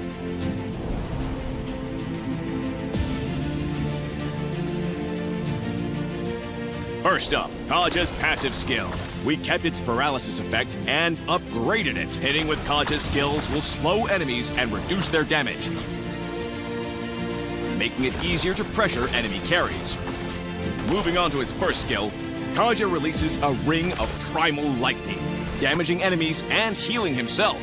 Scout pushes, recover HP, interrupt recalls. Kaja can now fly into the enemy jungle like a true fearless roamer. From a short dash to full flight, Kaja's second skill is a highlight of this revamp. Kaja dashes to the target area before entering the soaring state. While soaring, Kaja can fly over terrain and his basic attacks become AoE. In this state, his second skill's cooldown is shortened, and hitting an enemy hero with it reactivates his soaring state. So don't panic when a melee enemy is on you. Use the terrain to your advantage to block off pursuers. Kaja's ultimate received the biggest change, from solo gank to a setter's dream. Kaja's whip now lassos an entire area, trapping enemies inside. He can then drag them along while the lasso tightens. Since the ultimate has a cast delay, timing is key. Aim for the enemy carry in the backline. For Kaja's skill priority, if the team needs fast wave clear, pick up his first skill first. To invade the enemy jungle and apply early pressure, go with the second skill first. Prioritize upgrading the first skill afterward in either case. For combos, try out these 2. In the laning phase, use Kaja's first skill to poke and recover HP.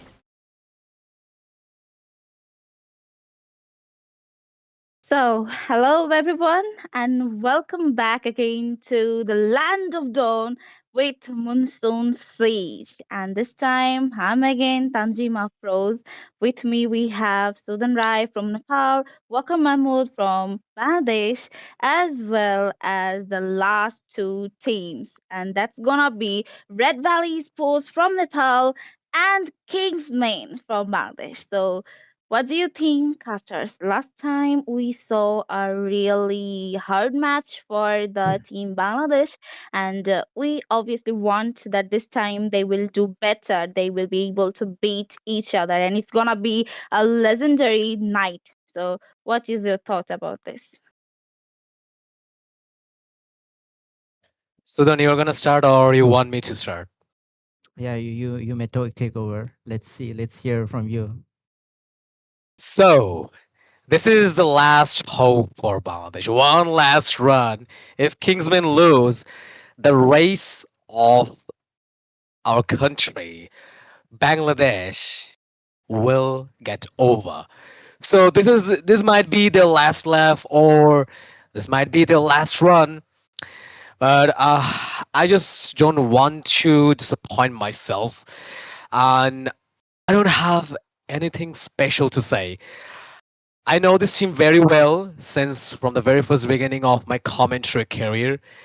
I know these players, and yeah, I'm not gonna say that I'm not expecting anything from them, but I do expect something from them. But this might be the last run, or this might be the last hope for Team Bangladesh. Let the drought be done, no worries. Let me say something for the team of Bangladesh. So I know this player very well. Sean plays, Jackie, Kozen, Arjun. I don't know what the hell is wrong with you guys. You guys are just so good at, you know, teeth biting name.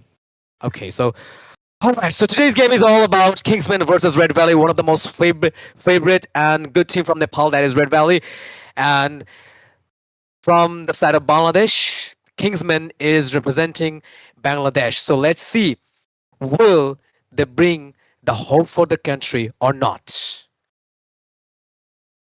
Well, we do hope to, give us a really exciting match from the side of Bangladesh as in Kingsman.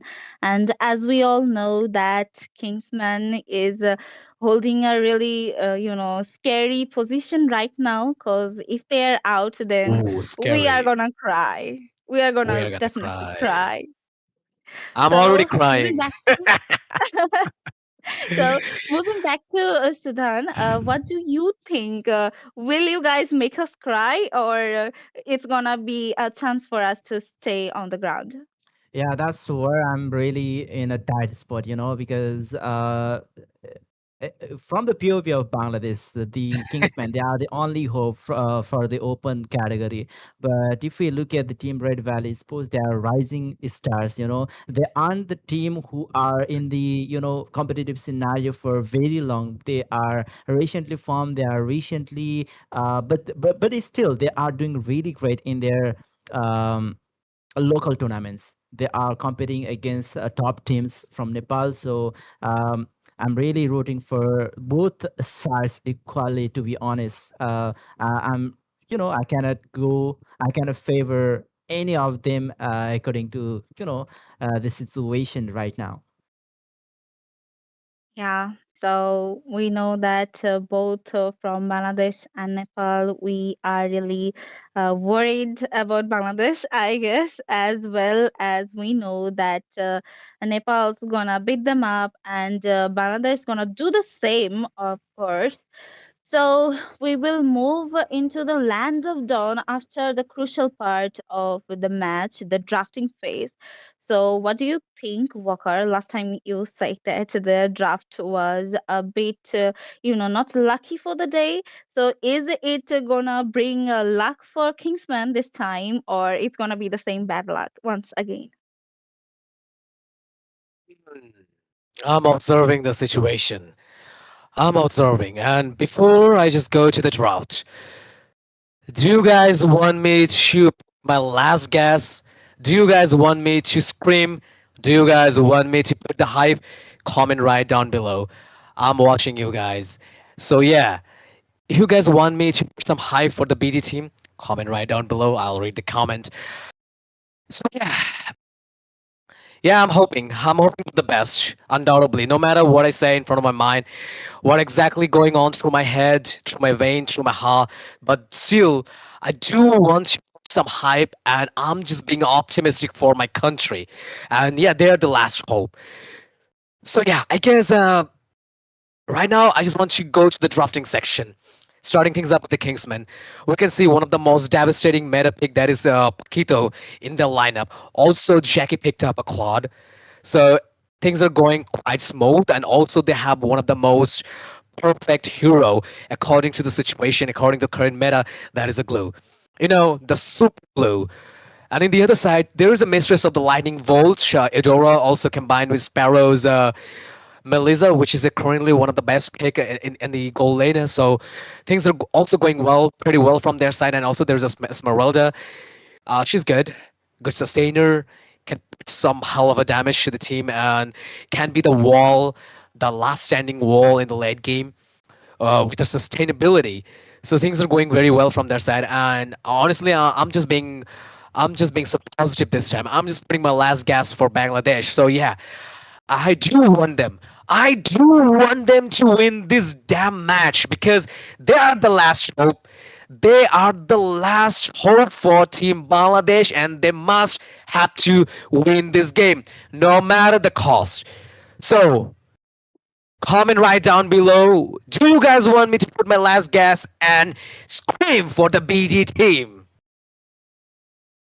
Well, definitely. We do want to scream and cheer up the BD team so that way they can do their best against Red Valley Sports since they are one of the top teams from Nepal. So, yeah, let's move on to the next one. So then, what do you think? Since so far we got some strong heroes from Red Valley Sports side. So, what do you think? This time they are gonna smash it again just like before, or they are just gonna give us another chance? Yeah, looking at the free picks coming up from both of the sides, there's already some few counters coming up from Red Valley Sports for Pakito and Glue. There's Medisha who can, evade the dive in coming up from Pakito and Glue, as well as Esmeralda can soak up those seals coming up from Pakito. So let's see if they'll be flexing that Pakito in the jungle lane, or will he be playing that Pakito on the experience? The question is remains there. While we can see Floptizzy with Floptizzy is the explainer of the team Red Valley Sports, but Red Valley Sports, they have already picked up the Eastern scene. There is another high damage kind of picks from their side. Oh, Maybe got they it. were maybe they were expecting something tanky coming up from Kingsmen, and there we can see the Uranus have been picked up. I guess they can still go one on one against that Uranus with Esmeralda as well in the laning phase. That's likely to be the equal matching, while the damage coming up from rest of the players, that might be enough, but well, they might have a little bit of less tankiness as compared to Team Kingsman. Well, well, well. So there is a audit in the land of dawn. Things are getting a little bit tricky from the Kingsman side. So the comparison has been said from the both sides. So let's see which team has the last lap. This is Moonson Siege 2026, and the last run for Team Bangladesh. Will they manage to get victory against Red Valley, or they're just going back to the home? And let's see which team has the last laugh. From Castle Desk, I'm Walker Mahmood alongside with me, my host, Shuduti is here alongside with Sudhin Roy, the golden boy of Nepal, the smartest guy from Nepal. So right now we're moving on to the in-game scenario we'll describe by Sudhin Roy. Yeah, we will be heading towards the land of dawn, but you can also participate in the giveaway. Oh, well, Zaze is already low on HP, and that's the first blood before No. Seikin of the game. Okay, Zaze already falling. Maybe Poison they are Rose. trying to trade back onto Poison Rose, but Poison Rose, he'll be surviving the situation. Well, I love the name Poison Rose. Okay, so this name is quite unique. Or maybe you like that name because of Lancelot, Oh, you got I'm me. getting You got that me, man. vibe. You got me. You got me, man. That is the point. That makes sense.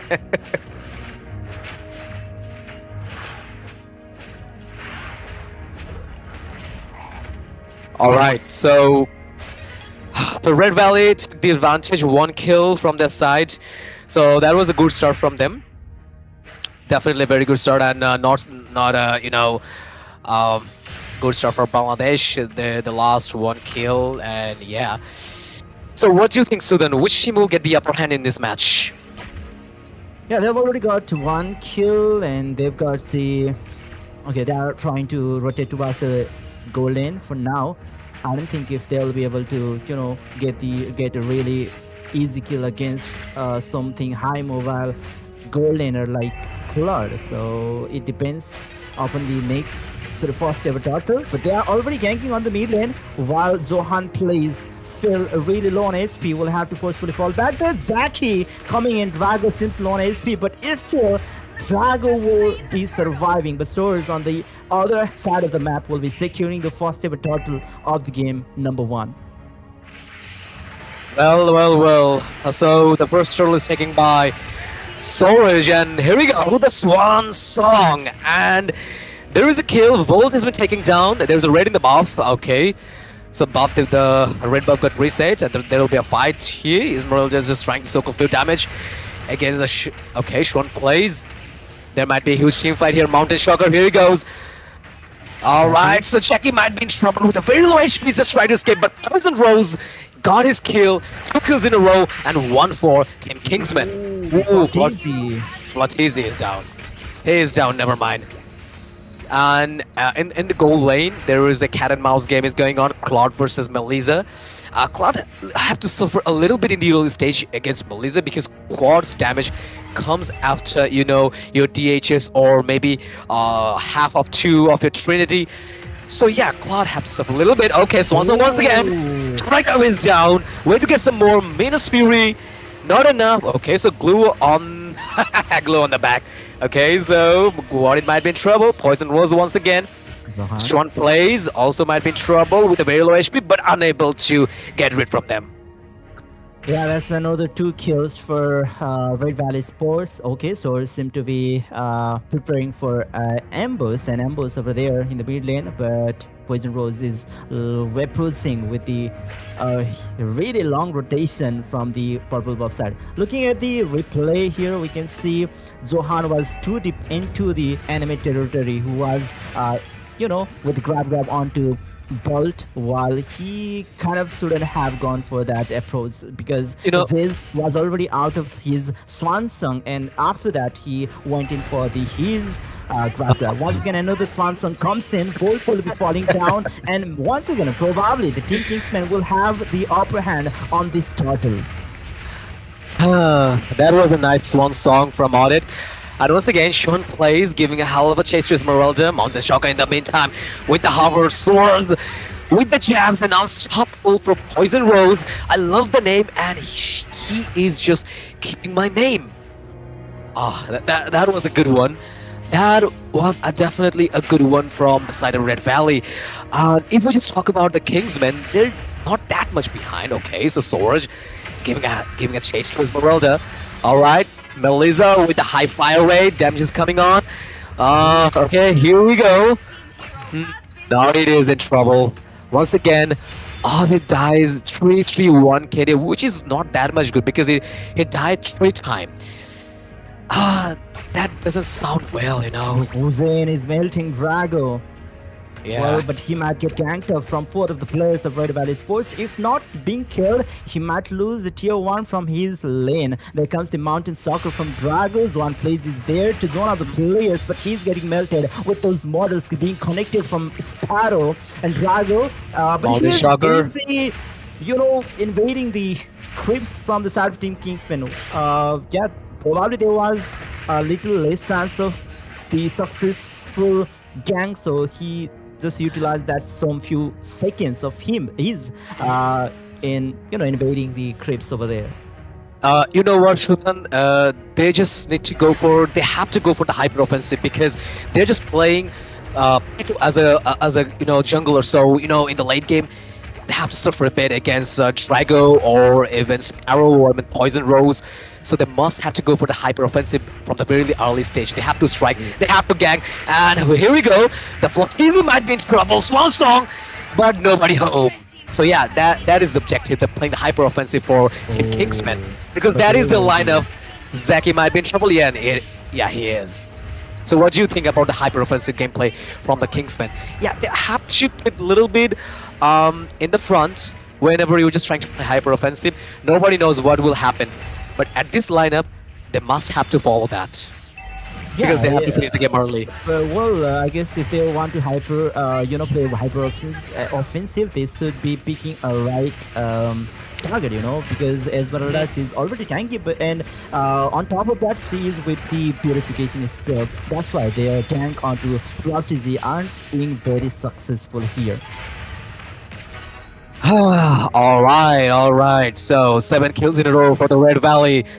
20k gold. Okay, so the goal difference between these 2 teams is not that much, That's something we could talk about. Even the snowball, maybe the snowball is in favor of Team Red Valley just because of their kills. But I would say they're just going for the hyper offensive, and Audit is a perfect pick for the offensive, hyper offensive gameplay. Um, you know, they must have to end the game as early as possible because they can't even mess up against Drago or even Sparrow or even the Poison Rose in the late game. And even Flopteezy could be super tanky in the late game, not only because of her shield, but also the way she sustains. Let's have a look on the itemization. Starting things up with Pakito Hunter Strike combined with the War Axe, and in the other side, and Drago with the Hunter Strike still suffering a bit with one more item in this stage. So yeah, that is the strategy for Team Kingsmen. And let's open the vest, let's see what happened. Alright, Kingsmen nearly forced out the mid lane tier 1. If they could have done that, maybe they could have, have some more hope in this game against Team the Red Valley Sports. Well, they still have some hopes because they aren't losing against Red Valley Sports. They are currently a little bit, just with some few hundred worth of gold difference right now, and they have already taken down the bot lane tier 1, while top lane tier 1 is about to be taken Absolutely. down. With All right. All right. So the first Lord spawned in the land of Dawn. It's been 8 minutes 51 seconds, almost 9 minutes, and the Lord is here in the land of Dawn. We have a giveaway, but keep that aside. Minus Fury combined with a slow spam from Ori, blazing to it from Clark, melting down Flopteezy, and Coulson secure the kill of Flopteezy, and in the meantime, Drago secure the kill of Audit. It was a one-on-one trade from the both side. It was a good one, but the main point is Flopteezy is out from the Red Valley, and in the other side, the mage is down. So they might go for the Lord. Okay, so no, they might not go for the Lord here. Okay, Glue trying to give a chase to Poison Rose, but no. Alright, in the meantime, Jackie ticked down Drago. This is not good, and this is not good, like whenever you're just losing your jungler, it's not a good sign. That is a bad thing about Team Red Valley. They lost their jungler. Okay, so Surge took down the Lord. Once again, the Minus Fury, Swan Song took down Volt, putting a huge amount of damage. Jabs are coming on from Surge, and in the meantime, they will take down the mid lane. It was a good one, Blazing Duel once again.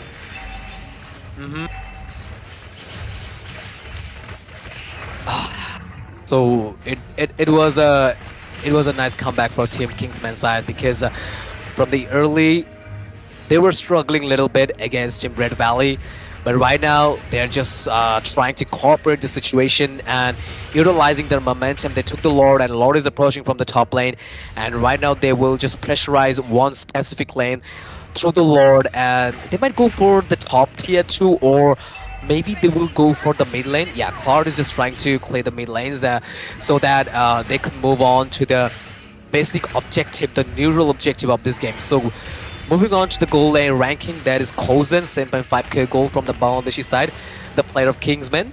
And also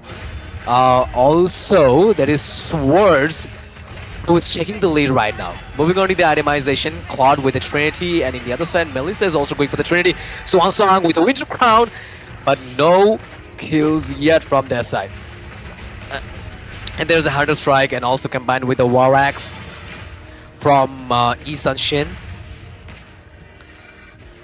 Okay, things are going just a little bit tricky here. Like, now you guys can count on Team Kingsmen because they're just playing very well, and now they're taking the gold lead advantage. Now they have the advantage. Maybe they're just one kill short, but still, you could say, oh, they are in the lead. Because, like, this game is not about securing the kill, but also focusing on the main objective that you have to destroy the Nexus. Yeah. Okay, so Sudin is not here, so I have to talk alone. Smiling, you can join with me.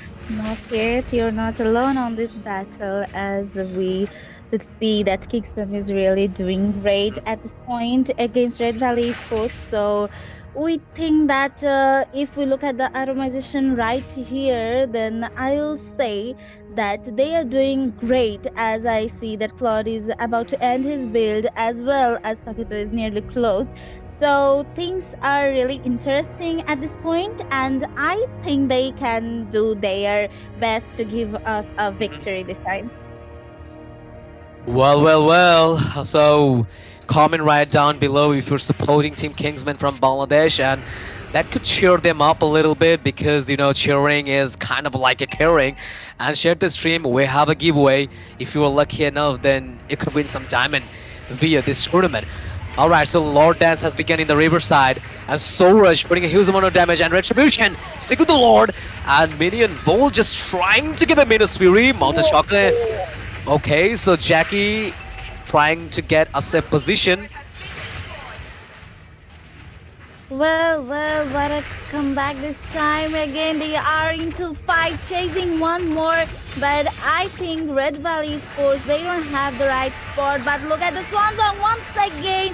That was a Ah, nice one with Winter Crown. Literally saved the day right now from Kingsman. And they are smashing in. Like they're ready to hop in into the, safe zone of their enemy. Another one, Mountain Shocker goes in, and maybe two of them. oh, the blazing do That's it. how it works. This might be the last dance, Walker. So double kill goes to Claude once again. They are about to lock the No. base once again. All right, triple kill is secured by the Marksman. Look at him, the damage that's coming from Claude. That's amazing. Yeah, the base has been locked up, and here we go. The game. Oh, okay. So I was about to announce the victory. Ooh. All right, so here we go. The victory goes to Team Kingsman. That was a good one. That is what that we want to see. Congratulations for the victory, Team Kingsman, and that was completely possible. Yeah, so that was a good victory. So we can breathe right now. At least a win from a Bangladeshi team. So it was amazing. It was amazing gameplay. They finished the game early. They finished the game very early. So that was the basic strategy. And I told you guys they have to go for the hyper offensive. Yes, they did.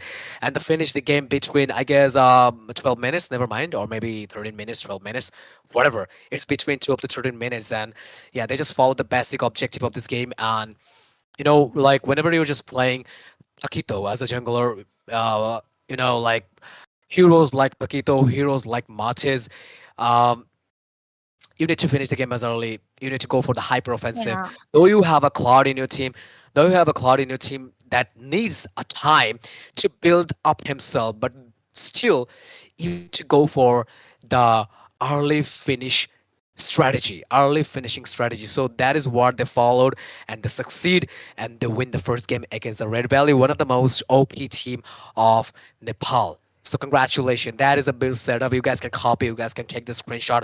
A lot of people, a lot of players from the stream, they were talking about like, where is the build? Where is the build? So here is the build. Take the screenshot, copy their item. You guys can check up their items, and like that is the thing that you guys were talking about. Yeah, so let's spice up this victory from Kingsman with our giveaway from Moonson Siege, which is gonna be a total 15,000 worth of skins as well as 5,000 diamonds. You guys can really do some simple tasks. Share the live streams on your profile publicly. Mention five of your friends. Name your UID and server codes, and so that way you'll be able to get a chance to win some exciting prizes from this tournament.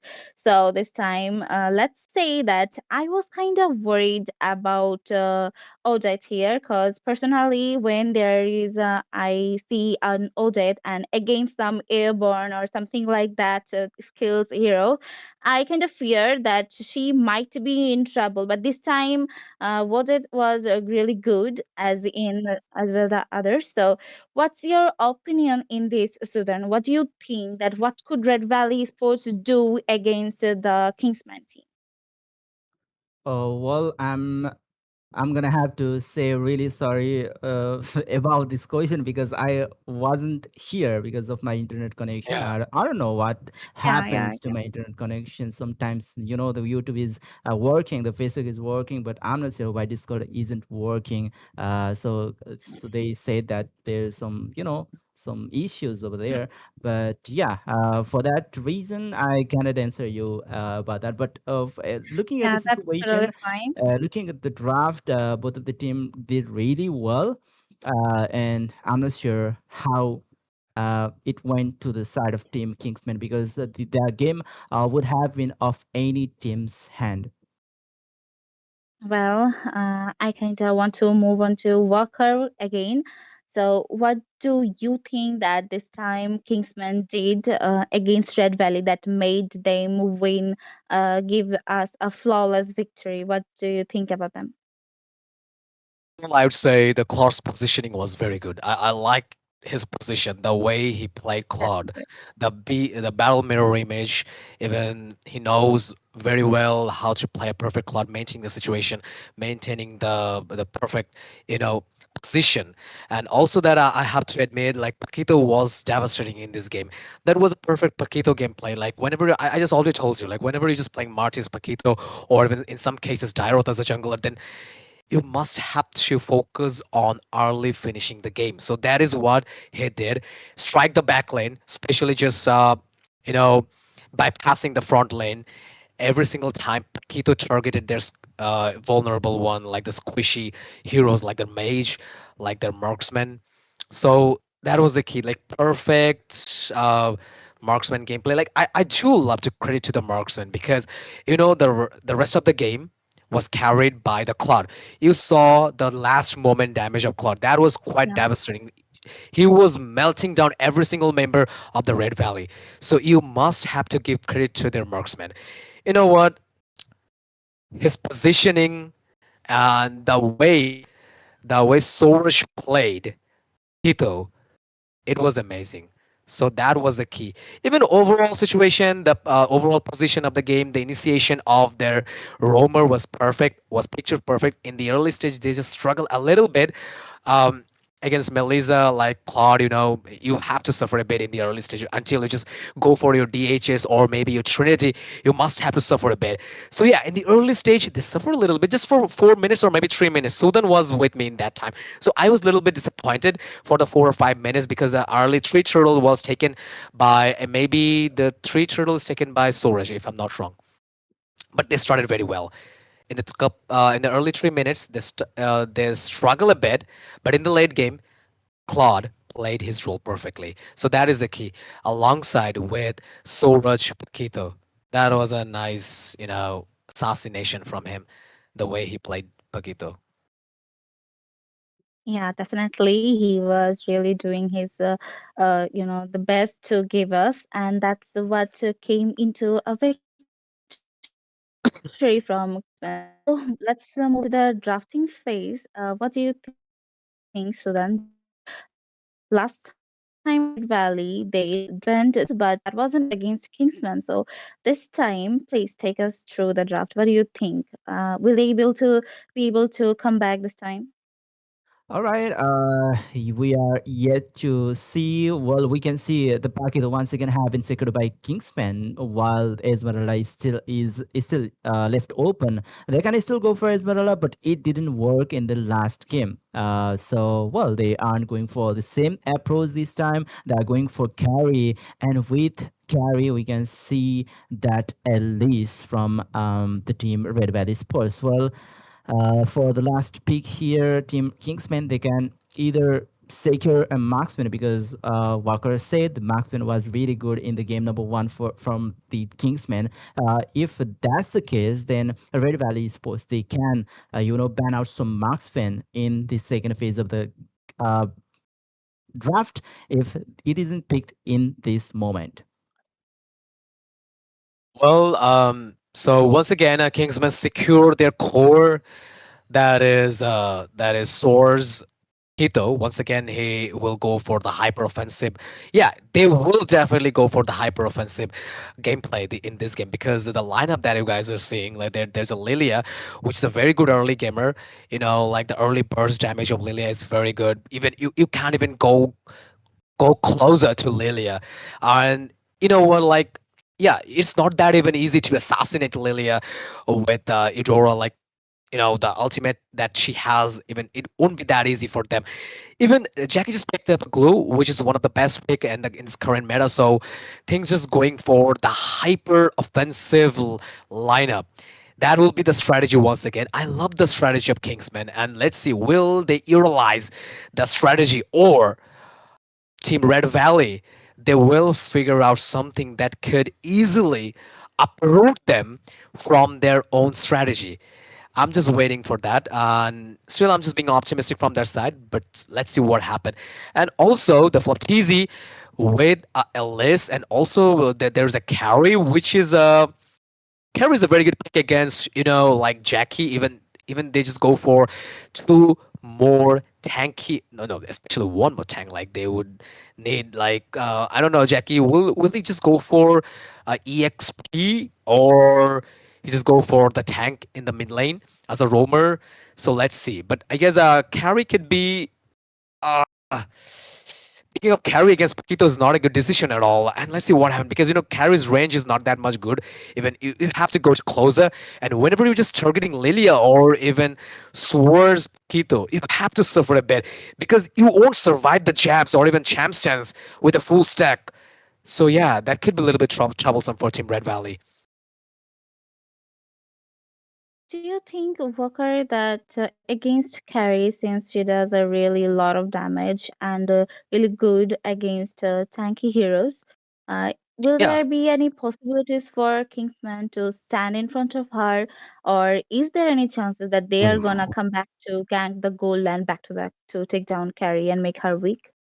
Yeah, obviously, like whenever your strategy is hyper offensive strategy, then you must have to go for the goal lane because goal lane is one of the most crucial lane. Like usually, I witness many games in my commentary career. So in the hyper offensive lineup, they just go for the goal lane. If there is a marksman in the goal lane, they just want to rig the marksman. They just don't want their marksman get farm. So in case if it goes to late game, then they must have to suffer because carry's late game damage is totally insane, and Shuhan have to suffer as long as with Jackie. So yeah, they must have to go for the goal lane and pressurize their goal lane to make carry weak. Otherwise, it won't be that easy because they have the Lancelot. Drago just picked up a Lancelot, one of the most favorite hero of mine in Mobile Legend. So things are just going a little bit crazy. And yeah, there's a thing like whenever you're just casting your Glue's ultimate, you were just getting unlimited puncture because of those baby of Glue, whatever I don't know, whatever I could say to those baby form of Glue. But yeah, with the help of them, you can just puncture anytime you want, unlimited puncture, free for puncture for Lancelot. So yeah, in one word, you have to pressurize their goal lane. Otherwise, a Sparrow could be a nightmare for you.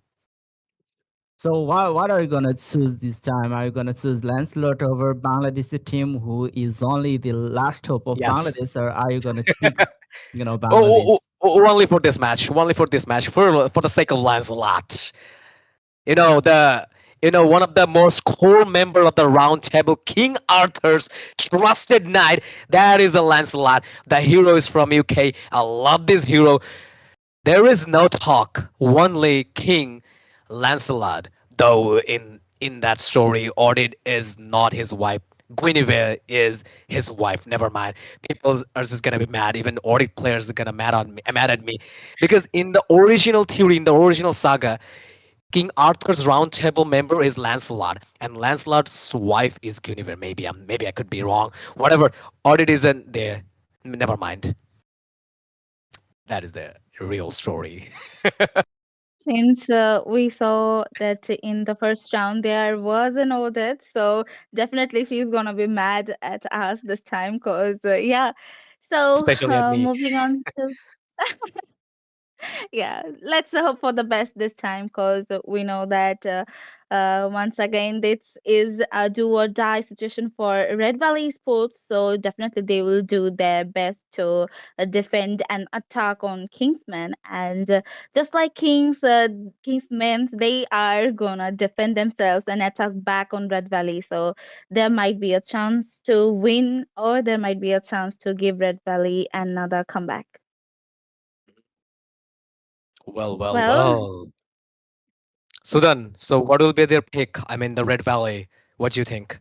Last All one. right, Guess, give a they guess. still need a roamer, by the way. Oh, Oh, I Tigreal. wasn't expecting that. I wasn't expecting that because Me either. with the set of tank like Tigreal, and there's tanky opponents like Uranus and Glue. I don't think they'll be able to sit and burst him right away with something like Tigreal and carry. But okay, that if they are welfare, then they might be able to do that, but not usually. Not usually. Mm. Yeah, Trigal is quite unusual. Usually, just people don't pick this type of games, and there's a one big reason just people just don't go for the Tigreal. That is, just connecting a perfect implosion combined with the flicker is not that easy to cast. Like, there's a two tank in Mobile Legend that I would say would just tough to play. One is Lolita, and another is a Tigreal. Like, you don't know, like when you have to cast your implosion with the perfect flicker combos and sometimes people get missed. That looks hilarious, so yeah, it will be very hard to play the Mr. Implosion, the like partner of Fanny, that is Tigreal. I wish there's a Fanny in the opponent's side, but Sorge is not willing to play that. Once again, he's just with the Paquito, and let's see what happened, because I'm hoping for the best for both team, and they must have to win this game. I mean, for the Red Valley, otherwise it will be a clean sweep for them, and they will get eliminated from this tournament. So let's see what happened in this game. Yeah, But and I'll keep my eyes on Lancelot. with that addition of Hanavi, the implosion will be more, Yeah. useless. So I think the Tigreal, the only task for Tigreal will be to save the backline from the potential fit, and uh, you know, rather than that, I don't think he'll be able to set up a huge set and will be, played as an initiator in this game. Patrick put a huge damage in the mid lane against Volt, or even the Poison Rose. The yearly damage of Glue is very good. He's a tank, but those damage really, really hurts a lot. And in the gold lane, nothing fancy is going on. Drago just got his blue buff and just going to the red one to make himself level 4. Nothing fancy is going on. Look at the burst damages coming from Lilia. All right, some functions from Drago is looking for the kill, and that's the Oh. Swords will be falling, but he might get Love traded it. back. Swords will be claiming back the kill over there, and I guess that was a worthy trade, by the way, a jungler in the trade of a mid laner. But Oro Johan will fall to the hand of Poison Rose, and there's another. I'm not sure why there's a huge brawl like this in this game number 2. Zaki is chasing for another kill onto Bol. Yeah, like there is a reason. There's a reason because of that. Because like the reason for that is like both of the jungler is quite good at early game. Even like though after the revamp, Lancelot is quite good in the late game more than the early game, because the damage of Phantom Execution, even the Thorn Rose, triggered hard with a full itemization. Okay, so Phantom Execution once again, Thorn Rose, but no, not enough damage to take down. Suarez, jabs are coming on. Drago with a very low HP managed to survive. Yeah, and Drago will be, will have to forcefully fall back and won't be able to contest this turtle this time. The turtle number 1 will be in the name of Team Kingsmen, and they will probably be getting all of the turtle this time too, because in the last game, if I remember, before I was disconnected, they had all of the turtles in the game number 1. Yeah, absolutely. Okay, so conversation apart here. Patrick just trying to get some big vision in the EXP lane. There's a jab is going on. Okay, so here we go. Floptizi might be in trouble, but the ultimate hasn't cast up, so he sustained and he survived. Alright, Zez seems to be getting low on SP, but he will be falling back. Meanwhile, on the bottom lane, there's some lane cut happening from Zaki. There's some punctures. Zohan is getting low on SP. There's the Thunder Wrath, but the damage isn't enough to take down Zohan, please. And in the top lane, the cat and mouse game is going on. Melissa versus, it's Carry versus Hanabi. It's a Higambana, but unfortunately nobody home. Carry just managed to escape the ultimate of Hanabi Phantom Execution. Pawn goes, and look at the damage from Drago, and Jackie's been taken down. Alright, goes in looking for the Scavenger's grab, and he'll be able to secure it. Here we go. Like the best part of having Lily in your team, like those heroes, those provide melee damage to you, won't get a chance to come closer to Lilia just because of the burst damage of the shadow energy combined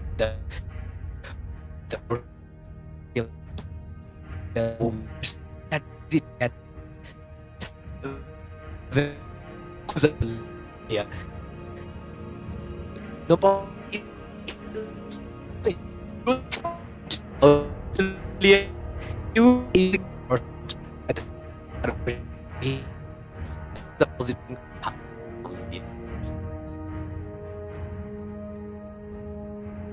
So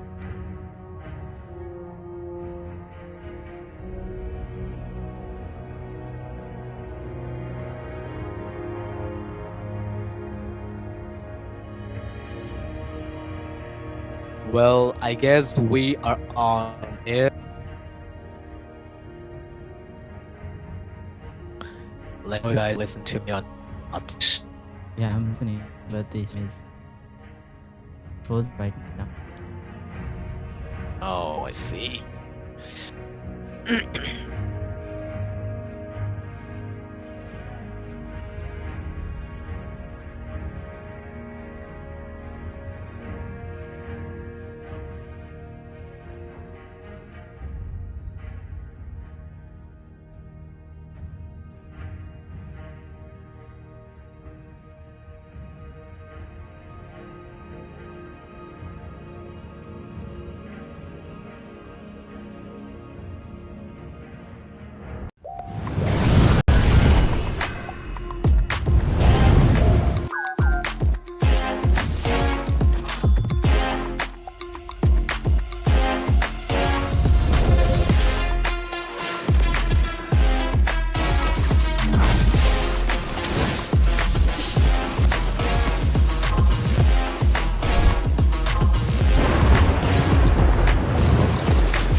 Killing spree!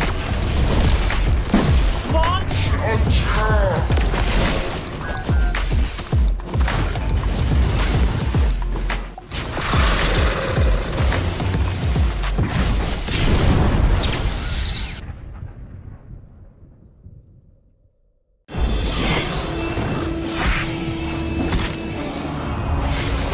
Uranus!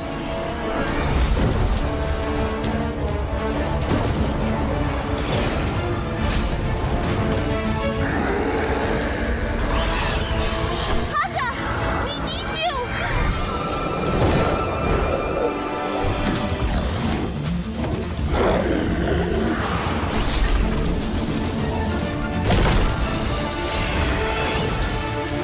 Divine judgment! Witness the power of pure lightning!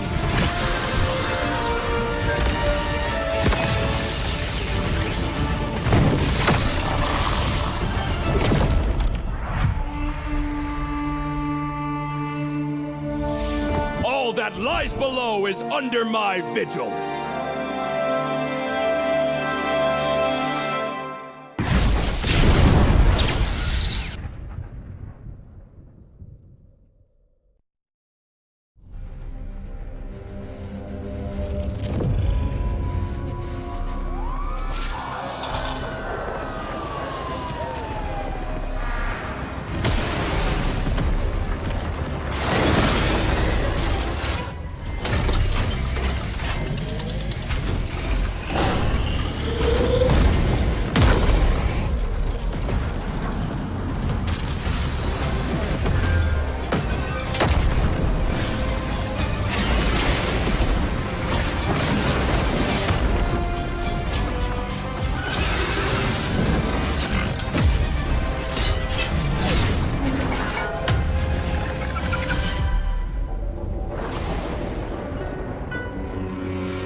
All right, we're back to the game here, and we can see Kingsmen. They are kind of dominating the game right now. They are kind of monopolizing the turtle pit at the moment. They are not letting any players of Team Red Valley to come nearby the turtle pit, and even they are ganking onto the top lane. We can see Sparrow getting low on HP. He will be pushed to. Oh, but it's still Souls will find the kill. So Han seems to be low on HP. That's the Throne of Rain coming up from Flop teasing. He is looking for the third. We can see an implosion from Bolt. Souls looks low on HP, but is still with that low HP. He will be able to survive on the top side of the map. The fight continues. There is the okay, Zaki getting pulled back, but C will also survive, by the way. Yeah, that was a very good. Oh. That was a perfect assassination from Sorge. Like a complete passive hit with the jab. Like he didn't expect that was coming. I mean, Poison Rose. He didn't expect that. Huge damage we can see over there, but three players are isolating Drag at the moment. Okay, with few punctures, he'll be able to escape from that situation. But will they be able to defend the mid lane tier 1 is, I guess, the Team Kingsmen that's trying to force it out in this moment right now. They are even going for an invasion over that purple buff. Souls will be able to secure the purple with the help of Retribution. Yes, and the other side, Drago just taking the farm. Okay, so itemization. Drago just going for the, you know, like the critical Lancelot build with a perfect damage and Hunter Strike combined with the War Axe. And on the other side, Akito just only with a high Hunter Strike. Alright, here we go. Okay, so the fight has been engaged. Comes in here, Zaki seems to be low on HP, but yeah, he is Uranus. Oh, Flop Cheese is getting melted. Frozen free hitting him. There comes the Throne of, Phantom Execution with the. Oh, but we can see Souls is getting inside. Yeah, that was a nice one. That was a nice one. And in the meantime, Hanabi seeking the kill. Now they're just getting outnumbered. Okay, Tiger Bolt might be in trouble. And here we go. Glue just giving a hell of a damage. And Phantom Execution once again. Swords might be in trouble with a Phantom Execution one more time. And there's a killing spree by Drago and getting chased down by the Lilia. Once again, the Black Shoes managed to save himself. That was a nice one to get escape and survive the situation. But somehow the team Red Valley Sports, I didn't notice that, but they have already managed to take down two of the terrorists from the bot lane. There's the Thunder Wrath and Poison Rose will be able to secure a kill onto Fizz, and the Turtle have been secured by Drago. They are slowly claiming the control over the map. Yeah, we can see there's an implosion with Throne of Rain combined. Zaki will be melted down. We can see Sohan is getting melted as well. Sparrow is free hitting him with that carry. Yeah, absolutely. And now the Red Valley, they're just taking the lead. They're not letting happen the same thing like the first match in this game. They are just totally taking the favor to their side against the Kingsmen. And Sparrow is just hurriedly taking the minion to get farmed, because, you know, like, whenever you're just playing Marksman, one of your core role is getting farmed as soon as possible, get itemized, and, you know, melt down some tanks, like especially Jackie or even Shuhan plays. So that is a strategy, and they're also securing the neutral objective to take down the TR1 from the bot lane top and the bot. Yeah, that they're just doing that very nicely. Now they're gaming their favor, taking the game in their favor. Yeah, slowly they are finding their tempo of this game. Drago, he is even trying to invade some jungles here. Oh, Zaki! He is facing lots of damage. If that Phantom Execution would have hit him, he would have been taken down. I'm not sure how a Lancelot player is taking down that chunk of damage from a Uranus. It would have, but it didn't hit the Phantom Execution to the Uranus. And once again, Phantom Execution by Hell of Puncture. He just managed to survive from Soulrush and the Jackie. Yeah, once again, Throne of Rain comes in. Suhan gets melted down. He have to retreat for now. Mid lane tier 1 is still on them. They are trying their best to claim the mid lane. Once again, Zaki is getting melted with that carry from Sparrow. I guess that's why they prioritize that carry early on in the first phase of the draft. I told you. I told you that is the basic strategy, like pressurizing the carry, and that is what they're doing right now. Even the same thing goes for the Red Valley. They have to pressurize the Mrs. Higambana, I mean the Hanabi Kosen. Okay, so there we go. The Lord Dance, I guess, without the fight, they will secure it. And yes, the Drago did it very nicely. And the itemization, Trinity is coming for Kosen, and even, you know, the Sparrow as well with the Trinity. And the gold ranking is right now taken by the Drago, who is a late gold taker from the side of Team Red Valley, which is 8.4k gold, the highest number he took right now in this game. Right, yeah, the Lord is marching from the bot lane. Mid lane is still yet to be taken from the Team Red Valley Esports. They were trying to force it out, but Lilia, they are facing against Lilia, who is really good with the lane clearance. We can again see and note the phone rolls with huge surge of damage against some players of Team Kingsmen. But well, I think they have to give it up right now. They have to put some silence, as top lane is also being pressurized by swords at the moment. Yeah, that is a good part of the Red Valley. They're just they're also securing the neutral objective, taking down the turrets, and right now they just took the mid lane tier 1, or even they took down tier 1 from the top, even tier 1, 2 from the bot lane. A lot of people are just talking about the insane damage of Lancelot. It is happening because of the Hunter Strike combined with the War Axe. I guess you guys got the answer. Why this Lancelot is just getting a hell amount of damage with his puncture, even Thornrose and puncturing.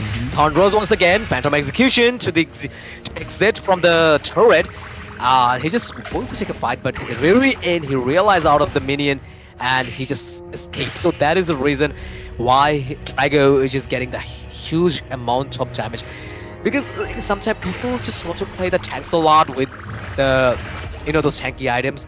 Though that is not in the meta anymore, but still, look at the itemization of the Lancelot. There is a physical penetration that is Malefic Roar combined with the, you know, like Endless Battle. There's a War Axe, also a Hunter Strike. Sparrow once again dishing lots of damage, want to be able to take down Johan plays though. Zaki is there to zone out all of the players, but once again, Flop TZ's initiation won't be that fruitful for them. And with Source, with his mobility, his constantly pressurizing the long lanes, the side lanes, that's how the Team Kingsmen are holding on to this game. And yeah, Red Valley Sports, they aren't with that, you know, sustained and with a high mobility type of player who could go for that split boost. Like we can see, Drago is the only player who is kind of mobile here, but he can go one-on-one against Akito, against that Swords, because he can get instantly bursted down. So that's the reason that the team's Kingsmen, they are holding onto this game because of Swords with those split boosts. Yeah, that is the beauty of the Lancelot. Like, you can escape from anywhere you want. Like, look at the Thunders once again. The scapology of Drago. And that just let him escape from the situation. And that is the sweetest part of the Lancelot. Like, he can't escape anytime he wants. Oh my god. They might be in trouble. It might be the end. What the hell is going on here? Okay, Kozen. They might log the base. Oh, here we go. They're in the other side. They're just busy taking the Lord. It was a good one. Alright, that was nice try by the way from Kingsmen. Now they are into the mid lane. They will be able to take down the mid lane tier 2 right now. They are even going for the invasion. Flopties is getting melted down. There's Throne of Rain, but then Kozen is free hitting him. He is getting melted. Like, yo, Kozen, here's gonna be a huge headache for the Team Red Valley Sports. There's no one, probably only Drago, who could dive into Kozen and burst it down, or else, you know, there's no one who could catch him right away. Yeah, that was, you know, that was hilarious to see. Like, the Dragon was a one-lane man in the base, and they almost took down the Nexus. In the very end, Sword just took him down. Okay, so once again, in potion, might be cast. Okay, not now. Alright, so Glue is doing his job very nicely. And here, Tigrill, Flopteezy with a very low HP. The Jabbers are coming on. Drago might be in trouble. Trying to escape and giving a chase, getting chased by Soros. Not be able to escape. But Yeah, I guess so. he's trying his best to escape. Yeah, he will. He will Is, escape. some few creeps, or else he would have very hard time escaping that situation. All right, there might be some, you know. Oh, they are still trying to gank him up. Zack is there, but he will once again provide one more dash for Drago. Lancelot is everywhere. Lance is everywhere. Okay, so what the hell? They're just planning right now. Red Valley with the Council. Chai Grail, Volt, just waiting to get in position. Managed to get one hero, one single one. Phantom Execution. Going into the top. Sharp plays. Taking down in the meantime. Coulson took them from TV. The speedy light well giving the damage. Alright, so Poison Rose might be in trouble. Coulson's time. Once again, look at the way he's melting down every single one. It might be the end. It might be the end for Red Valley. One single member. He will get down. And Sparrow is in the meantime surviving with a very low HP. Now they're just getting outnumbered. It might be the end. It could be the end for them. Team Kingsmen could create a momentum and win the game. Let's see what happened.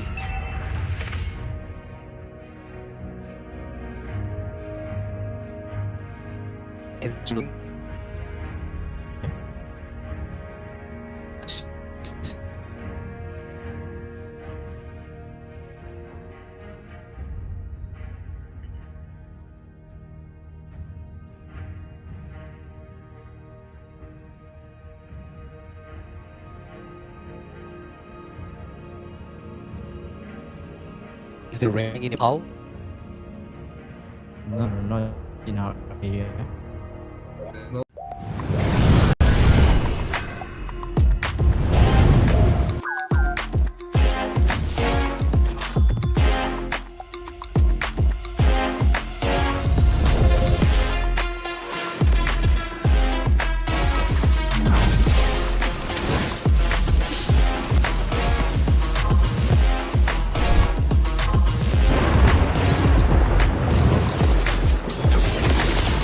Killing spree.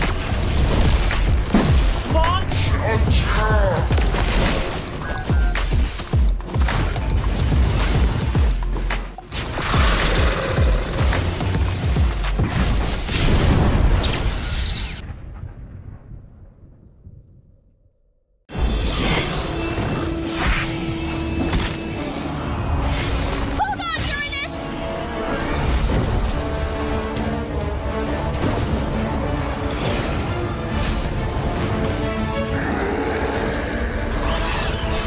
Pasha, we need you.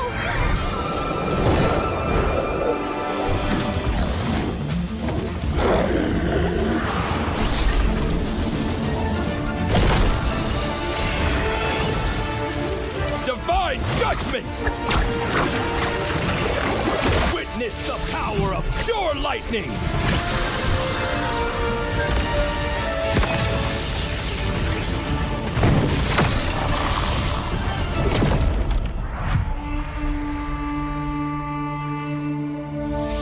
All that lies below is under my vigil!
Still trying to reach your allies on foot?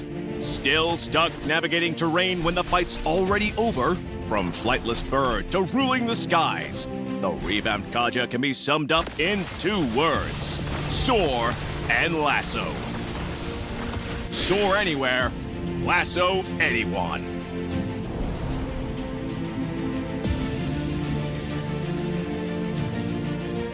First up, Kaja's passive skill. We kept its paralysis effect and upgraded it. Hitting with Kaja's skills will slow enemies and reduce their damage, making it easier to pressure enemy carries. Moving on to his first skill, Kaja releases a ring of primal lightning, damaging enemies and healing himself. Scout pushes, recover HP, interrupt recalls. Kaja can now fly into the enemy jungle like a true fearless roamer. From a short dash to full flight, Kaja's second skill is a highlight of this revamp. Kaja dashes to the target area before entering the soaring state. While soaring, Kaja can fly over terrain and his basic attacks become AoE. In this state, his second skill's cooldown is shortened, and hitting an enemy hero with it reactivates his soaring state. So don't panic when a melee enemy is on you. Use the terrain to your advantage to block off pursuers. Kaja's ultimate received the biggest change, from solo gank to a setter's dream. Kaja's whip now lassos an entire area, trapping enemies inside. He can then drag them along while the lasso tightens. Since the ultimate has a cast delay, timing is key. Aim for the enemy carry in the backline. For Kaja's skill priority, if the team needs fast wave clear, pick up his first skill first. To invade the enemy jungle and apply early pressure, go with...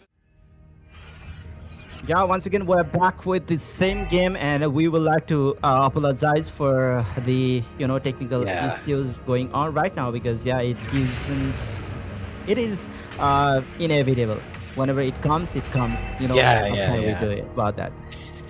Yeah, never mind. But don't forget, we have a giveaway. All you just have to do, be the lucky one and share the stream.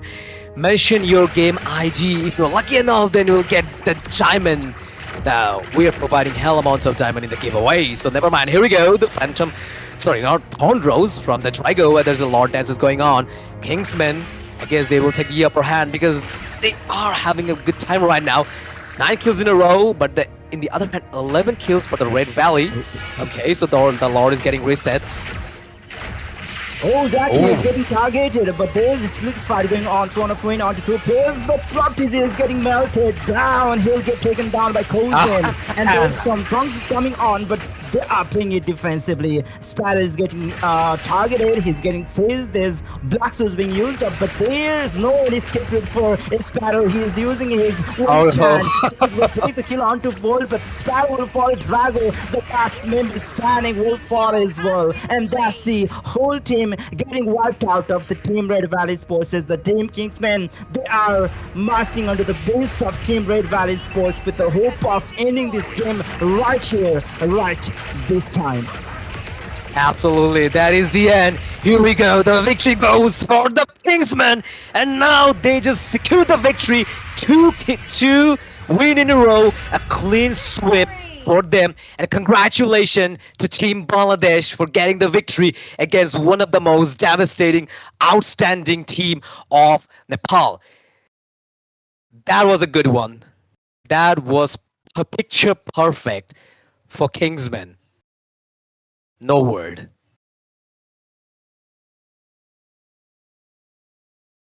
Yeah, that was a really good one by the side of Team Bangladesh, because we needed at least one team from Bangladesh to make this tournament at least interesting to all of the viewers from Bangladesh and even from Nepal.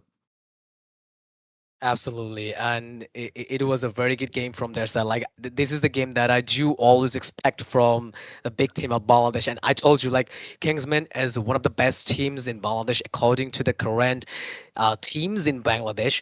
They're doing very well. So I know this lineup. I know every single player who is playing for the Kingsmen side, and I do appreciate their gameplay, especially that picking up the Hanabi. This decision was a perfect decision against a tank like Tigreal. You are not even just getting caught by the implosion because of your first skill and immunity. So yeah, it was a perfect one. Especially Lilia did a hell of a good job. Maybe he was unable to get the kill, but the way he just put the damage against Team Red Valley, that was amazing. That is the beauty of Lilia, having a Lilia. You're not even getting close to Lilia. Yeah, since it was a 2-0 score of Kingsman versus Red Valley Sports, I think all of us that were praying for Red Valley to lose this time and give us another chance to win really worked. And I think I will ask you once again, Walker, that how much excited you are because I can feel the energy that's coming out from you. So, how are you feeling right now about this victory? I'm feeling great because uh, one Bangladeshi team managed to get the victory, and now they're going to the next stage. So yeah, it is a good feeling for me. I do appreciate their gameplay. Even the last two games, the playing against Red Valley, I love their strategy. It was a hyper offensive strategy. But though they had Hanabi in the team, which requires a quite late game with the itemization to get build for Hanabi, but still, the way they just picked up the game, it was amazing. I do appreciate their lineup. The way Rose played the Paquito, it is amazing. Like, though I do appreciate the Lancelot gameplay. Never mind, because Lancelot is one of my favorite hero, and I do play Lancelot a lot. So yeah, specifically, I I love the way, like Grego or whatever the name is. I forgot the way he played Lancelot. It was amazing. And the good part is those who ever supported Kingsmen from Bangladesh, they kept your name. And they're raising the flag once again, and now they're on the next stage. So let's hope for the best. But I won't say the team Red Valley they played very bad.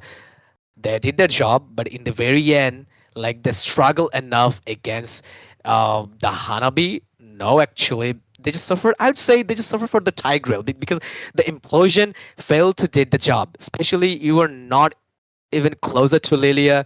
Whenever you're just trying to get close to Lilia or even Hanabi, somewhere or somehow you were just getting trapped with the first skill of the Hanabi or maybe the black shoes of Lilia. So it's not that easy to execute a perfect implosion for a Tigreal player or create the momentum for your teammates. So, yeah, as we saw that Drogo was doing really great. Still, it was like a head-to-head match, and lastly, the last love went to Kingsman. So, guys, moving back to the land of dawn, where we three are waiting for all of you with a lots of goodies, and that's gonna be 15,000 of diamonds and skins, and 5,000 of diamonds. So don't say that you guys don't love diamonds. Obviously, we all do that. Yeah, we So do what we that. have We to do love do, that. yeah. So you all you have to do is just to share our live stream of quarterfinal day 2, and don't forget to mention 5 of your friends, and of course, don't forget your ID and server code. So that was it for tonight. And yeah, it's time for us to have a really good night's sleep because after all, we had a really exciting time.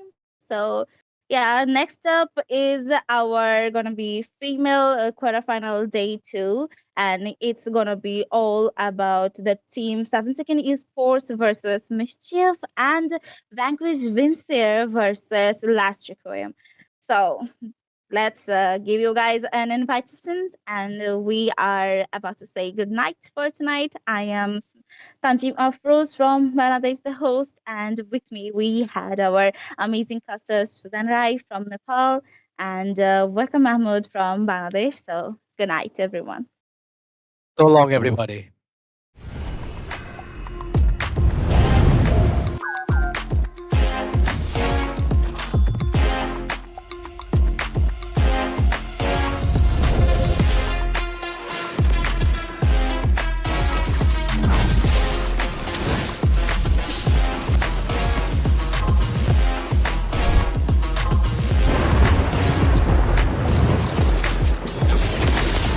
Killing spree.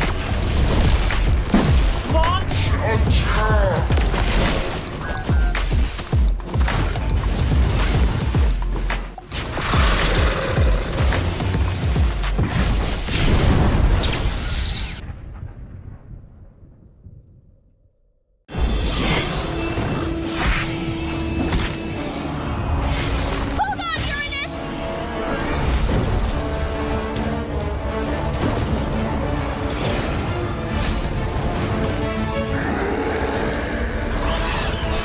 Pasha! We need you!